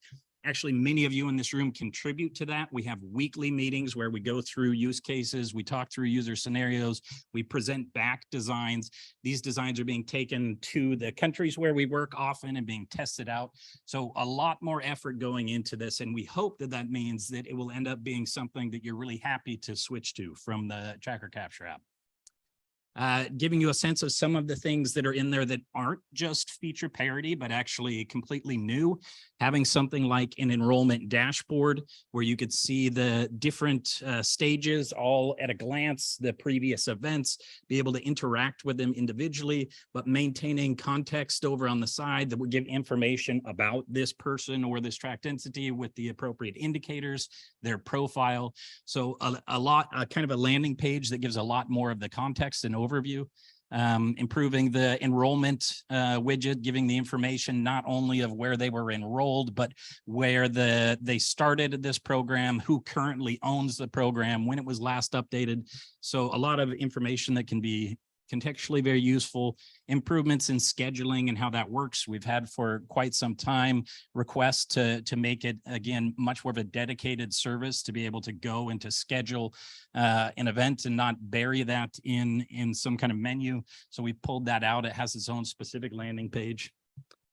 So I'll leave aside the usability stuff just to say we also invite you to continue to participate with us on usability. There's many times that we'll ask if we can bring and test out new functionality with you, with your users. If that's something that's of interest to your programs, let us know, because we're always looking for new scenarios. So then moving on to talk a little bit about working lists. The first thing I want to do is back up a little bit about what the working list is. This is meant not as analytics. This is a tool for the person using Capture to have a list of what things they want, how do they need to group these things based on what scenarios that matches their work processes. So this is it's a commonly used term in various clinical management systems. They want to find the specific people or the specific items they need to follow up with, and being able to give them these kinds of tools is going to really improve their experience for the data capture, data use. So just to show you some of the examples of these features, you can, for example, make a specific list and assign tasks. They can be assigned to yourself as a user. Perhaps you're a manager and you want to see which tasks are assigned to which user. So being able to allow the assignation of these tasks. Of course, it's flexible in terms of what you decide to include in the list, picking from the various columns, which ones you actually want to show, what information to provide. And then crucially, in the latest release, being able to add in data. So having not just the attributes and that contextual information, but actually data from specific program stages. And so you can see, for example, a working list here where the clinical user wanted to see all of the children of low birth weight, because they have a specific action that they're trying to follow up with these groups. You can pull up the data element for low birth weight, put in the range that is accepted for that, and have generated from your data the list of infants to be able to follow up with. These, of course, can be saved as a specific view, and that's what we are encouraging you as the program owner or configurer to do. Set up some specific working lists for the tasks that user is going to have, saving it so that it's then available for them to easily click a button and get the specific list of tracked entities or people that they need. So I'll move on from working lists. Ownership analytics is something that has been troubling us, I think, for a long time, especially those of us working on the HIV side of things. Very challenging. I know there's a lot going on here. Don't worry too much. This is really just to show you a single person, of course, can be enrolled at one clinic and receive services elsewhere. And that can happen as just a referral where kind of the ownership of that person remains at the original org unit. but it can also be a transfer. And it can be that from then on, they start to receive services at a new site, a new clinic that's opened or that they've moved, et cetera. And so what we've worked with is to be able to include the ability in program indicators to capture this kind of dynamic change. Right, so you make the choices based on the indicators you're trying to calculate. What level of context you needed? Did you need to know where they were enrolled, where they were registered, what currently is the owning org unit, or what was the owning org unit back in the past in the time period that you are doing the analytics? So this is a big step forward for us. We hope actually to do even a bit more with this when it comes to the analytics apps. But as of now, you can be doing this in your program indicators directly, and you'll have a very easy just drop down menu showing you how to choose the analytics context that you want. One more word about continuously released. I put this up here so that you could get a glance at what we mean when we say continuous release. This is the versions that have come out since June 1st of the Capture app, meaning that we in the app are able to constantly be adding in required features, required changes, updates, fix. And in the app hub, it would tell you, for example, update to latest version, and it will tell you which version that is. It has very easily that you could uninstall the version that you have.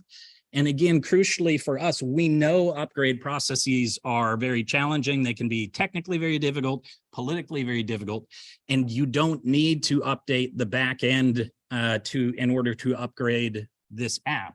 And in fact, we've done everything we can to make the newest features compatible backwards to 238, which is when the Capture app was really coming out. Meaning that right now, if you're not able to get up to 240 in order to take advantage of it, most of the new features you can get through the Capture app through an update. Pressing that button is kind of instantaneous. It's a very quick and easy, painless process. That doesn't mean you don't ever upgrade again. In fact, there are a number of things that won't be able to work if you're installing and hoping to get, for example, the program indicator changes for ownership analytics. You would need to upgrade the whole thing. But a lot of the kind of user experience, usability features, things that can change the look and feel of the app, those are available backwards compatible. So you can have the latest version of Capture even if you're on several versions back in terms of the back end. The last thing I want to throw up here was a big thanks to our implementation team that's been working on the design guide for the individual data for Tracker. This is something we haven't had for years and years. You've all been just making your own approaches to this, which is great. But we finally have some very detailed information about what considerations there are when you're setting up your program and giving you recommendations about the best way to structure them. So with that, I will finish up.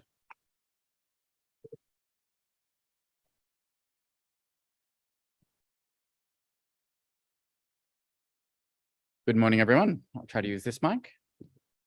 My name's David Kennedy. I've just come on board as the new platform product manager. I'd like to introduce all of the features that have come onto platform for last year. I haven't been here for the whole year, so if we go into a little bit more detail, so if you want a little bit more detail, please come and find me and I'll point you to someone that can explain it a bit better.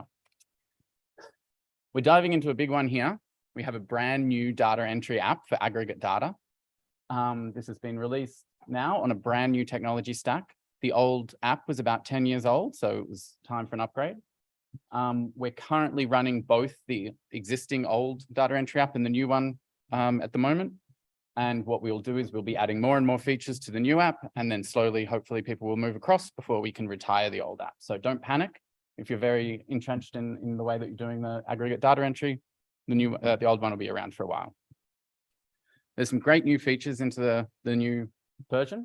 As you can see, similar to the new Capture app, the top bar has the full context, which will stay with you as you scroll down so that you can see which org unit, which period, which data set you're doing, so you can maintain the context. This one's also been very well received. We've got an org unit data filter. So if you're browsing the org units and the data set has not been assigned to that specific org unit, it will show up with a little cross there. So you can't select an org unit that doesn't have the data set attached to it. We've added some extra details on the side. You can see the min and max limits. the history and the audit log without having to change or go into a different screen. So you can scroll through and see that extra information as you go. And you can also see the validation also on the sidebar there without having to switch context. All right. There's also a lot of improvements to the offline data sync. This was something that we had a lot of requests for.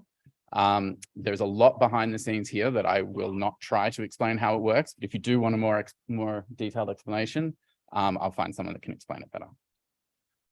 All right. A little bit of a shift. We've got now multiple org unit geometries. What this means is that for each org unit, you can have not just the point location for, let's say, where that facility is, but also the capture area. So you can have an area and a point location or multiple capture areas for different uses to be displayed in the maps. And then there's also a crosscut app, which will allow you to generate those capture areas. So if you don't have the GeoJSON files, you can go and generate them with Crosscut and upload them to the org unit.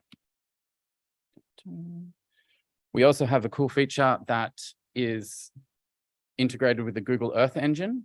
Now, this allows you to automatically load an org unit geography to the Google Earth engine and bring in the population data.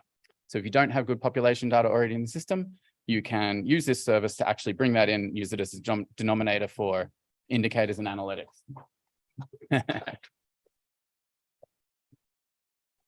So here's a little screenshot of how that works. You can select the org units, link it up, and bring in that population data. And here's a preview. You can preview before you load it, so you can sense check, make sure it looks correct before loading it in. This is one that we expect to be quite popular. There's a new multi-select for the text box in the data entry. So,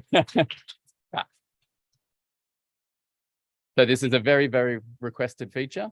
Happy to say that it's available now. One screenshot here, as you can see, rather than just one choice, you can have multiple colors, red, blue, green, just red, just blue. You can clear a filter. There's lots and lots of ways that I'm sure that people will love to use this. Moving to a little bit more superficial, not so technical. New app icons. Everyone might be used to the old ones, but the new ones, there's references to the old ones. You'll be able to see some familiarity, but now there's some consistency. It looks a bit easier, hopefully aid the navigation flicking through all of the different apps. The apps haven't changed. So if you upgrade and you see that the icons have changed, don't stress that all the apps have changed. We're just changing the icons at this point. Here's another big one.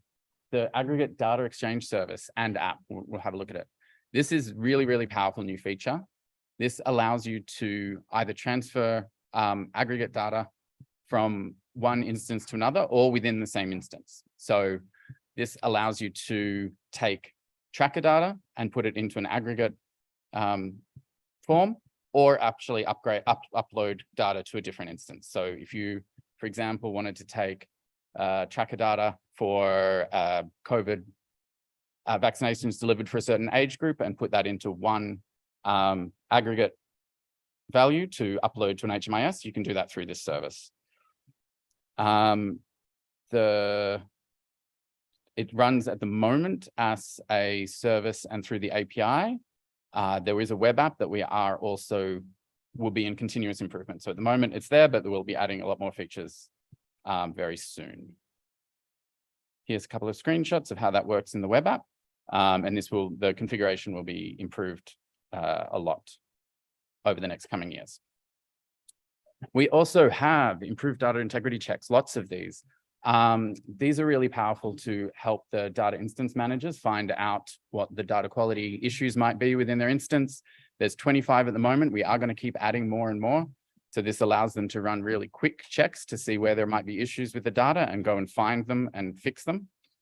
So you can see here the interface, lots of different choices. And again, the more and more choices will come to help people clean up the data. Moving along to job sequencing.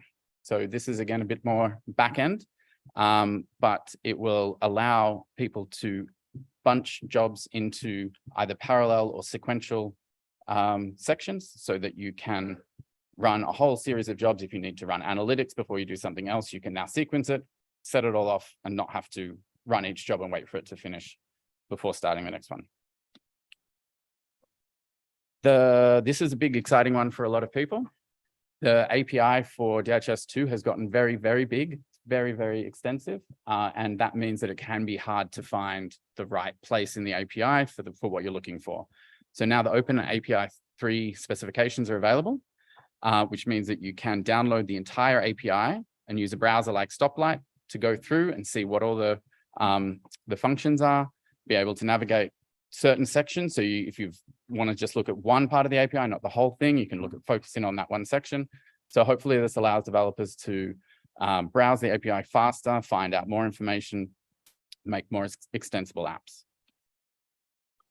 This is another one that's quite technical, but will be very, very exciting for people that have been waiting for it.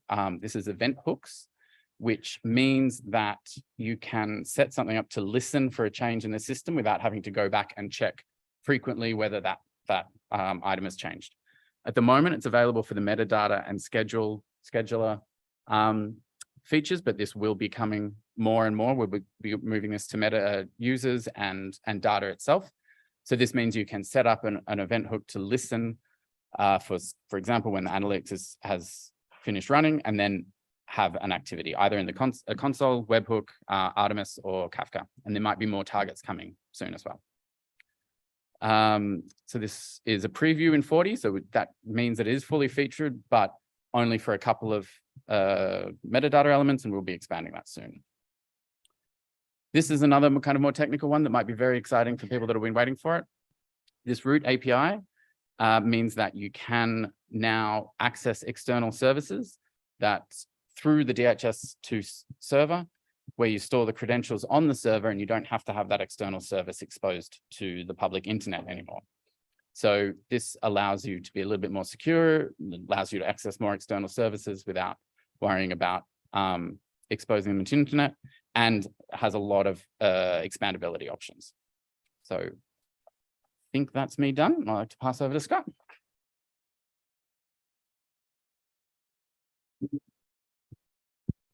Okay, best for last. I'm Scott. I'm the Analytics Product Manager. I'll also respond to Mike or by Austin as well. Everybody gets us confused. David shaved his beard off, so I think that's probably clear who David is.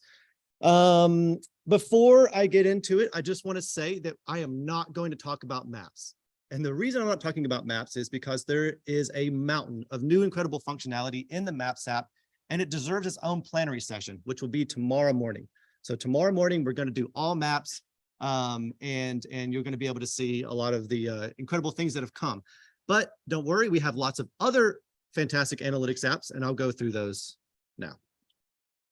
So just jumping straight into it, a very long requested functionality is now the ability to add custom calculations in the data visualizer application. So what does this mean? This means that you're a district health officer and your system admin never answers their emails, or they don't listen to you, and you need a new indicator, right? So instead of just doing it in Excel, now you can just make it yourself in DHIS2.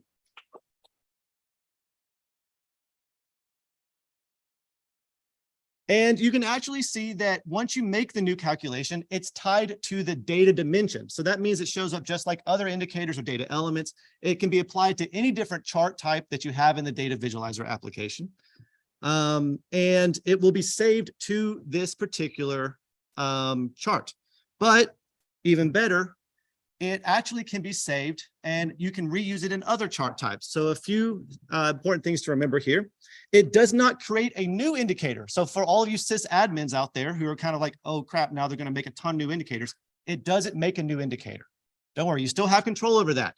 But what it allows them to do is create what we call a calculation that is saved in DHIS2 and also able to be pulled in to other charts, other analytics that are made in the data visualizer application.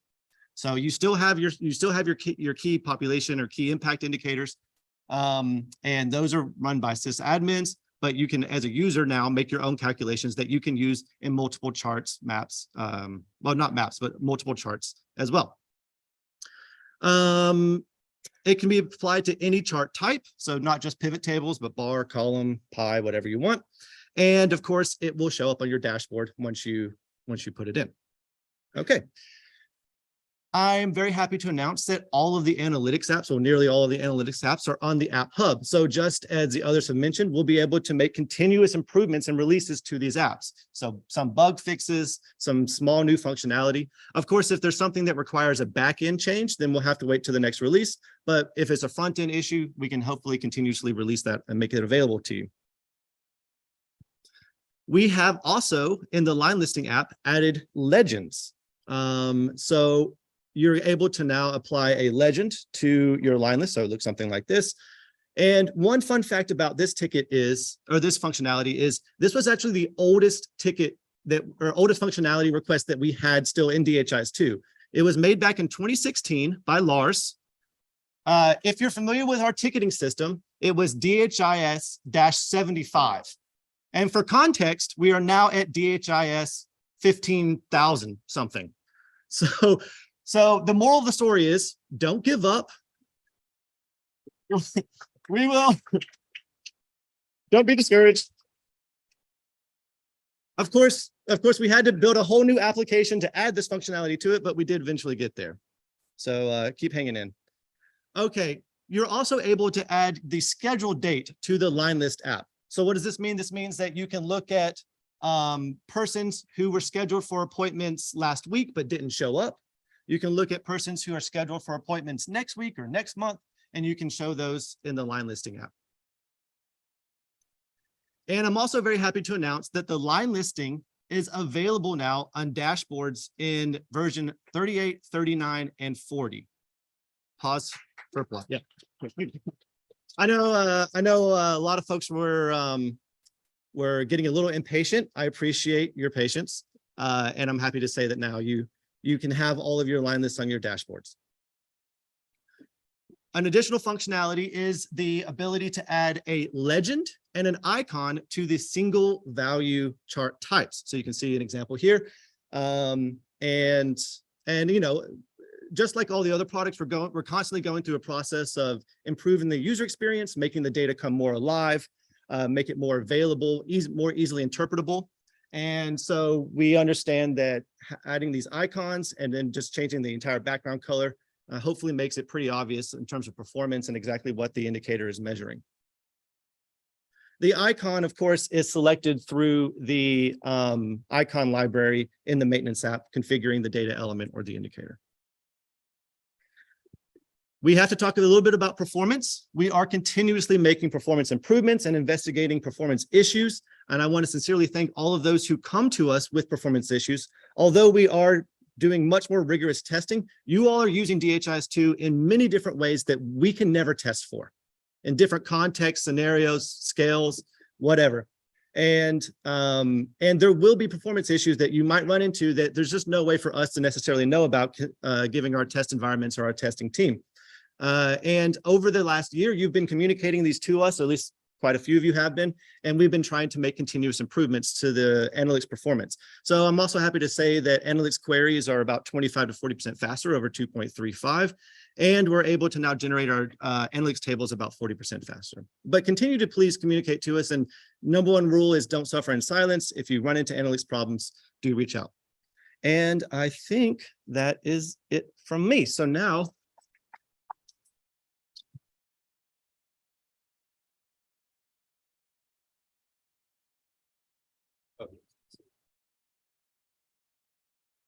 thank you, Scott. All right, now we get to do the fun part of the evening, morning, wherever we are. It all blends together these days, huh? Okay, so we've just heard a lot of very cool features. Can we have one more round of applause for everybody that went into everything that went into making those?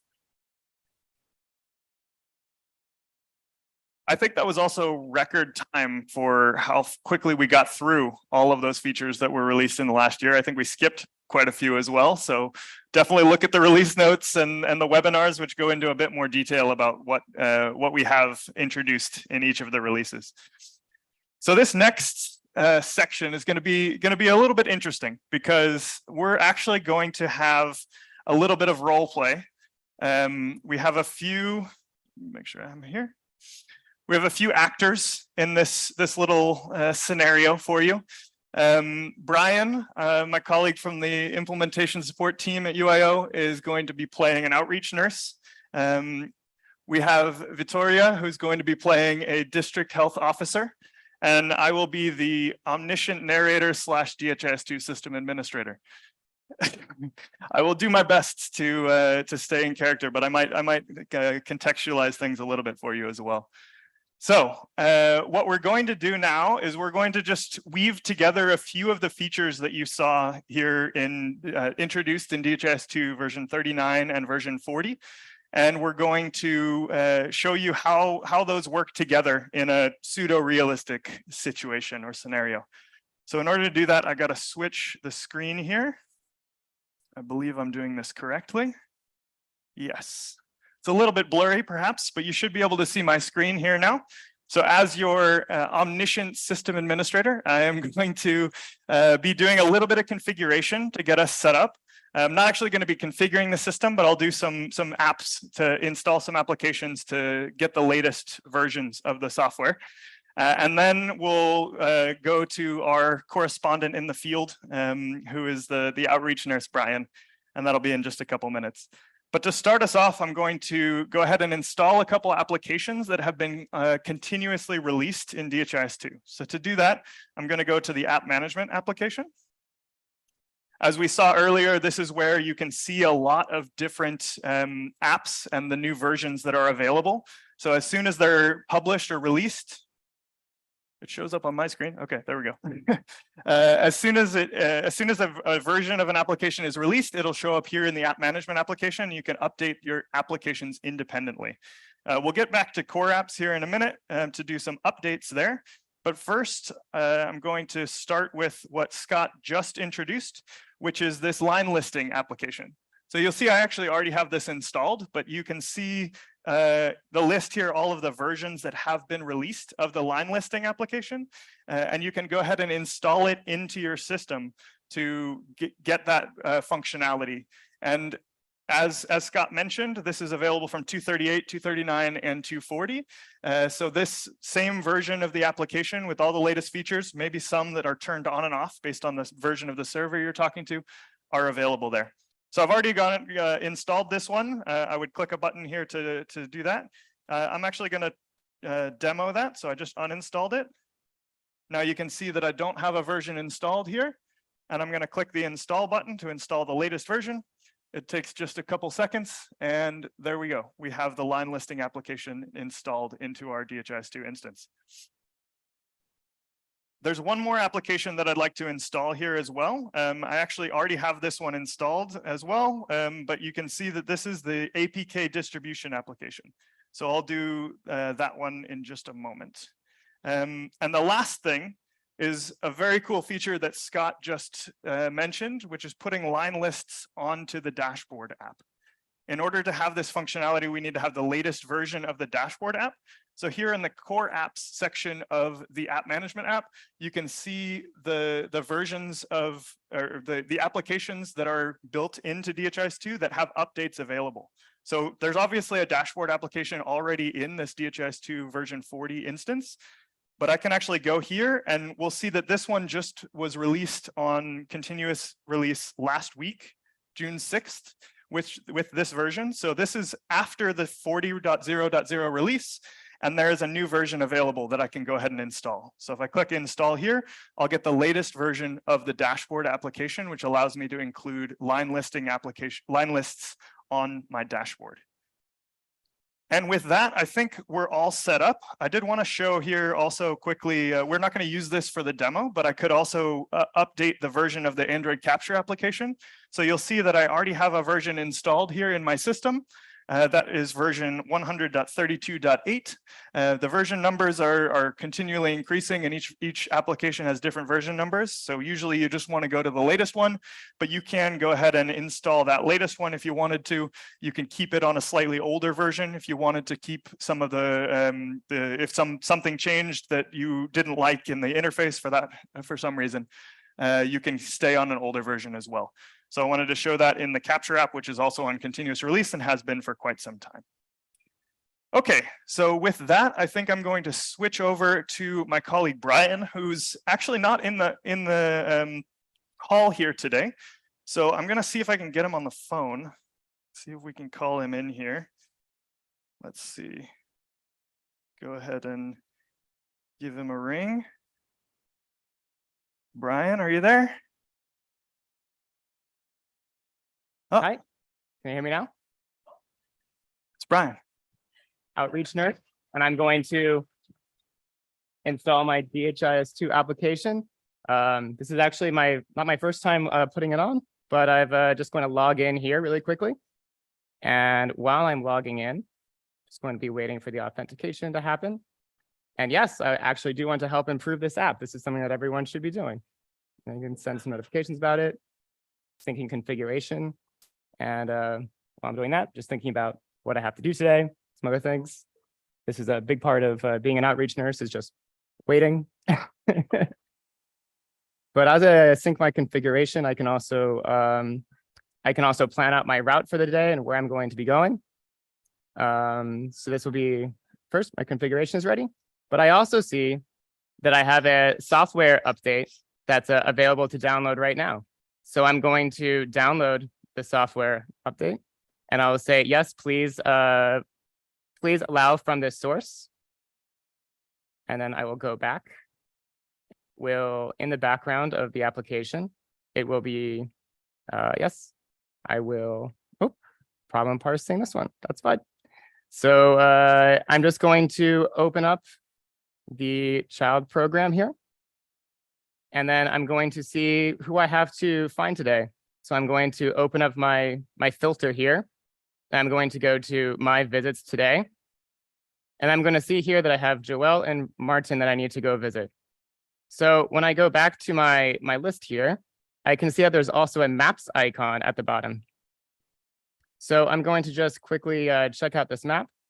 And yes, I will allow location while using this app. And I can see as I zoom in here that actually they're both pretty close by to me. So who do I have here? I have Joelle and I have Maria and Martin. So first I'm just going to select Martin here. And then I'm going to say, oh, I want to go find how to find Martin. So I'm going to open up the Maps application here. And while it finds Martin, it's also going to give me directions for how to find where this house is located. So I'm going to ask it to give me directions in Google Maps for how to get there. And turns out they're pretty close by because they're just in the auditorium over here. So we're just to walk over here. Usually have my bicycle for this part, but not today. Hey. Was there a Martin here? You look like Martin. Okay. Well, I'm going to ask you some questions about your baby now. I hope you don't mind with this live studio audience and everything. So I'm just going to click on Martin's name in the card here. And now we'll go through the baby postnatal visits. So I'll enter in the report date. How fat is your baby? What kind of In grams, like 780. 785. Yeah, metric system is tough. Breastfeeding? No. No breastfeeding. Okay. Yeah. Replacement. Okay. Measles? No measles. But you've received a dose for it, right? Yes. Yes. Okay. No anti-vaxxers here. We're good with that. Yellow fever dose, also good. I'm going to give you a vitamin A supplement. Yep. Childhood ARVs. Nope, not for us right now. I'm actually really happy to tell you, Martin, that we have your HIV test results for your child. I hope. Yeah, that it comes from the PCR and they are negative. Hey.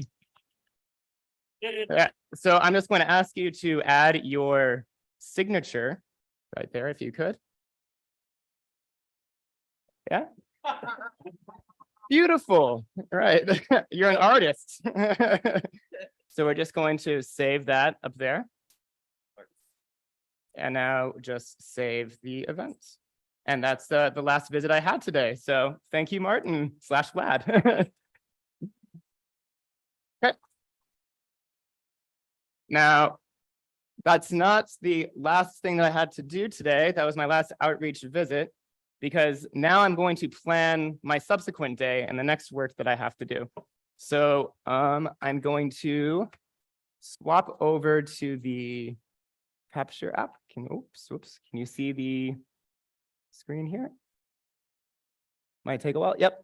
So in the Capture app, I'm actually going to already have this child program and my registration unit up here.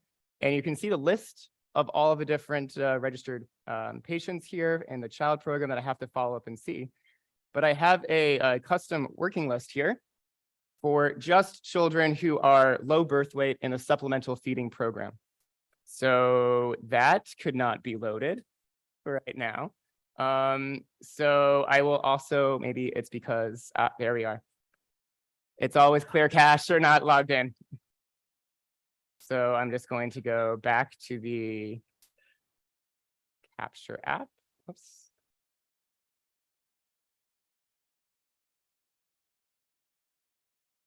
Capture. And then again, choose child program, Lahoon CHC, and click low birth weight. So now we can see that it's pre-selected for me. The date of enrollment is in the last 3 months or last 90 days.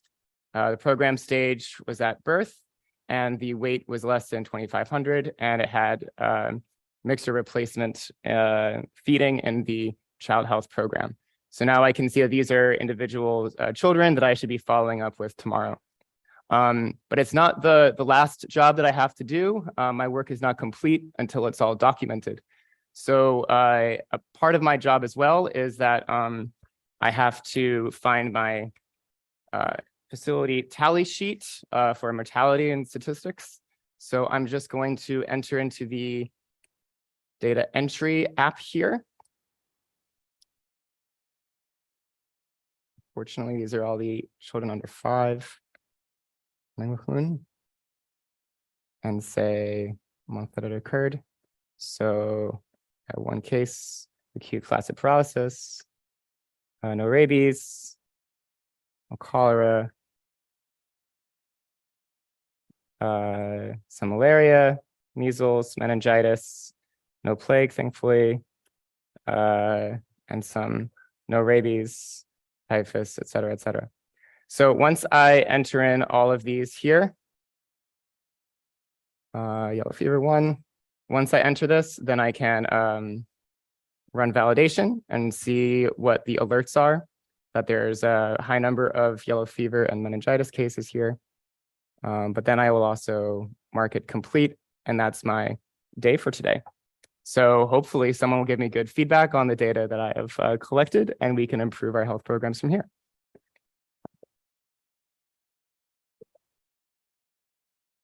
Thank you, Nurse Brian. Now we're back at the system administration level. So I'm pulling that up now. Hopefully we can get it on the screen. Okay, great. So we were just here.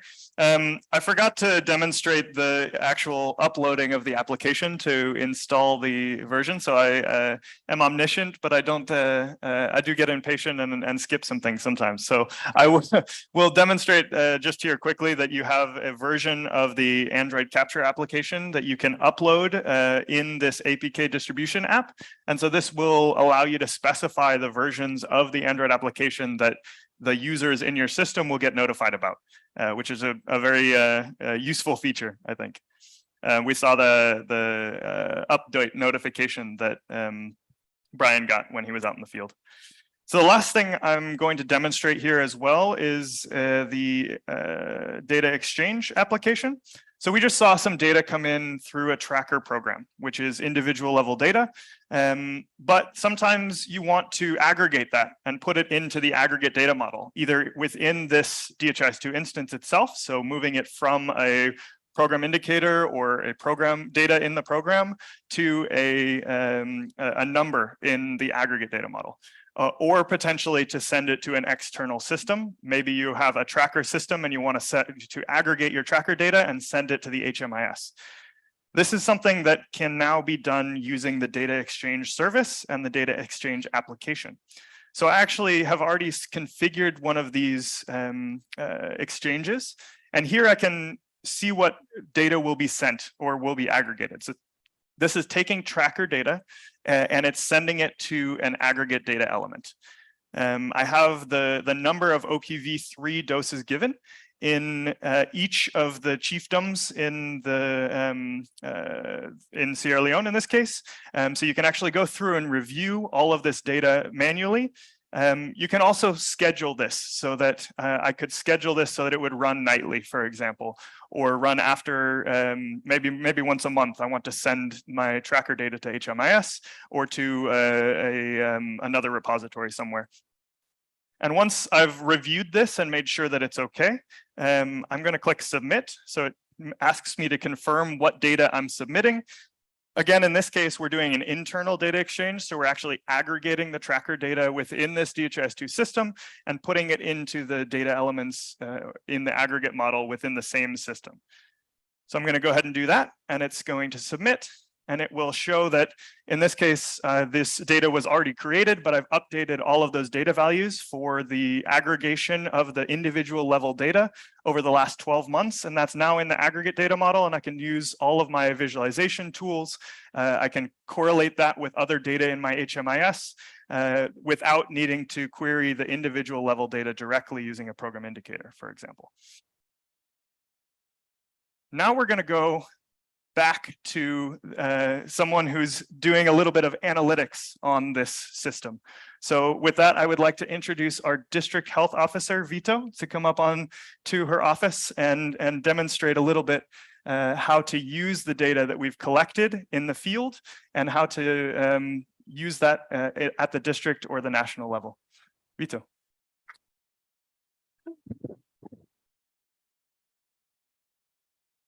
Yeah, no, Brian, no, fantastic job. But I heard what are you doing in surgery? What do you mean they lost the register? No, it's okay. It's okay. Look, just try to find it. Yeah, no. Is it there?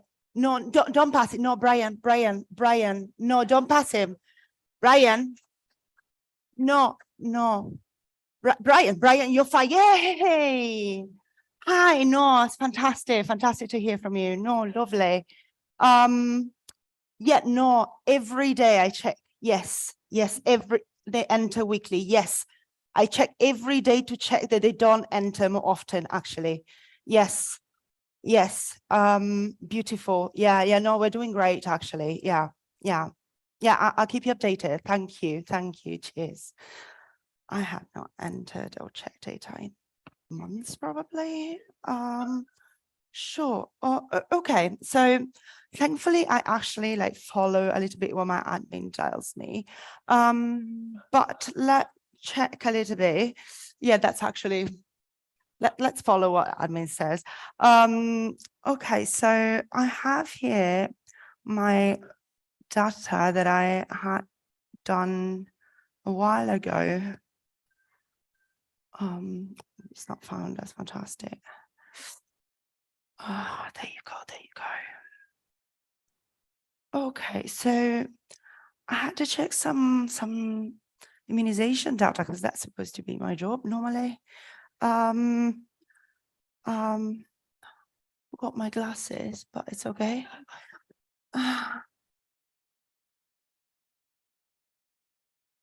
Actually, I forgot my glasses. Actually, my glasses are there because the demo is good.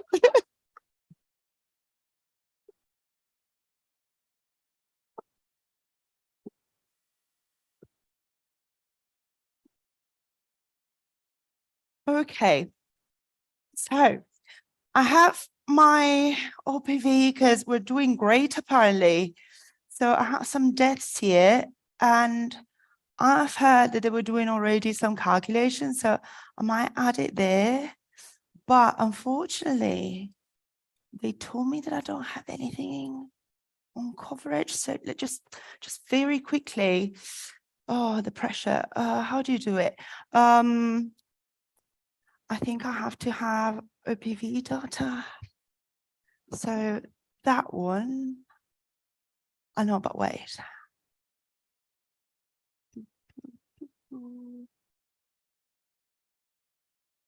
And then, of course, for coverage, I need a population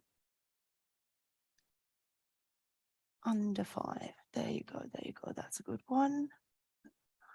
And then times 100. And then I call it, let me check the formula because you never know. All right.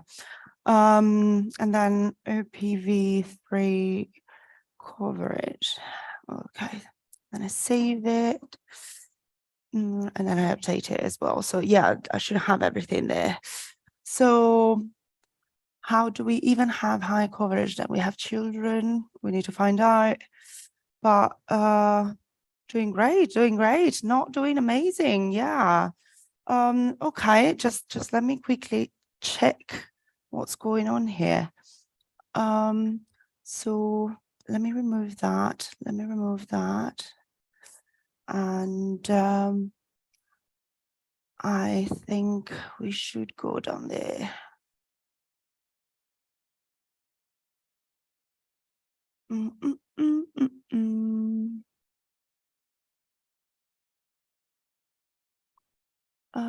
Let's do quarters since it's been a while. I haven't checked it, in all fairness.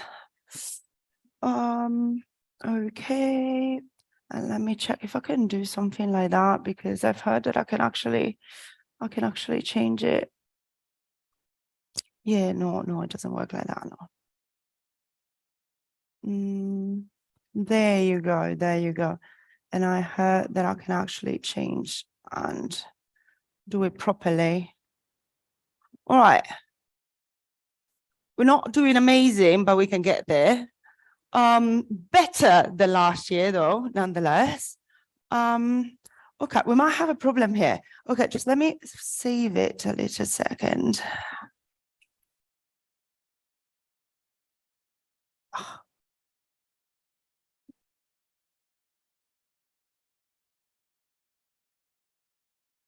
Okay, let me go here. Got to love when they change all the icons.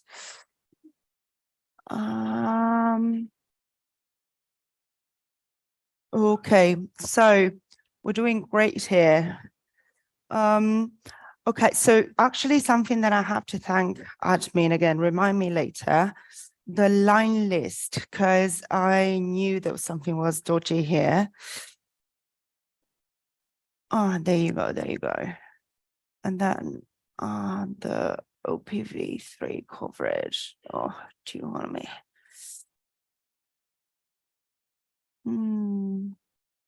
There you go. I can't find it as usual. Oh, whatever. I'm gonna tell Brian to add it. Okay, so I'm actually going to call Brian just a second because it looks like we have some work to do. Brian, so yeah, I already told you to get out of there. What do you mean they lost the surgeon now? No, get out. Oh, we need to like schedule some more visits. Just get out of there already. We need to talk.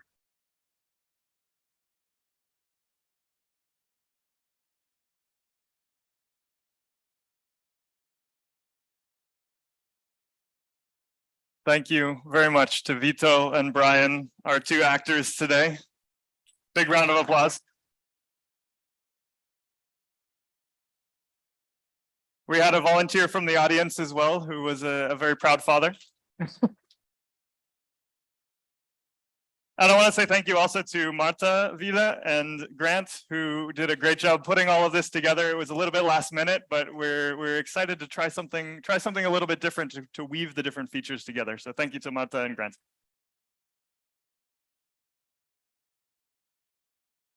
And with that, I think we are done for the morning and we are moving on to lunch. So is there an announcement before we move to lunch? Thank you everyone for your attention and for joining us on this journey through DHIS2.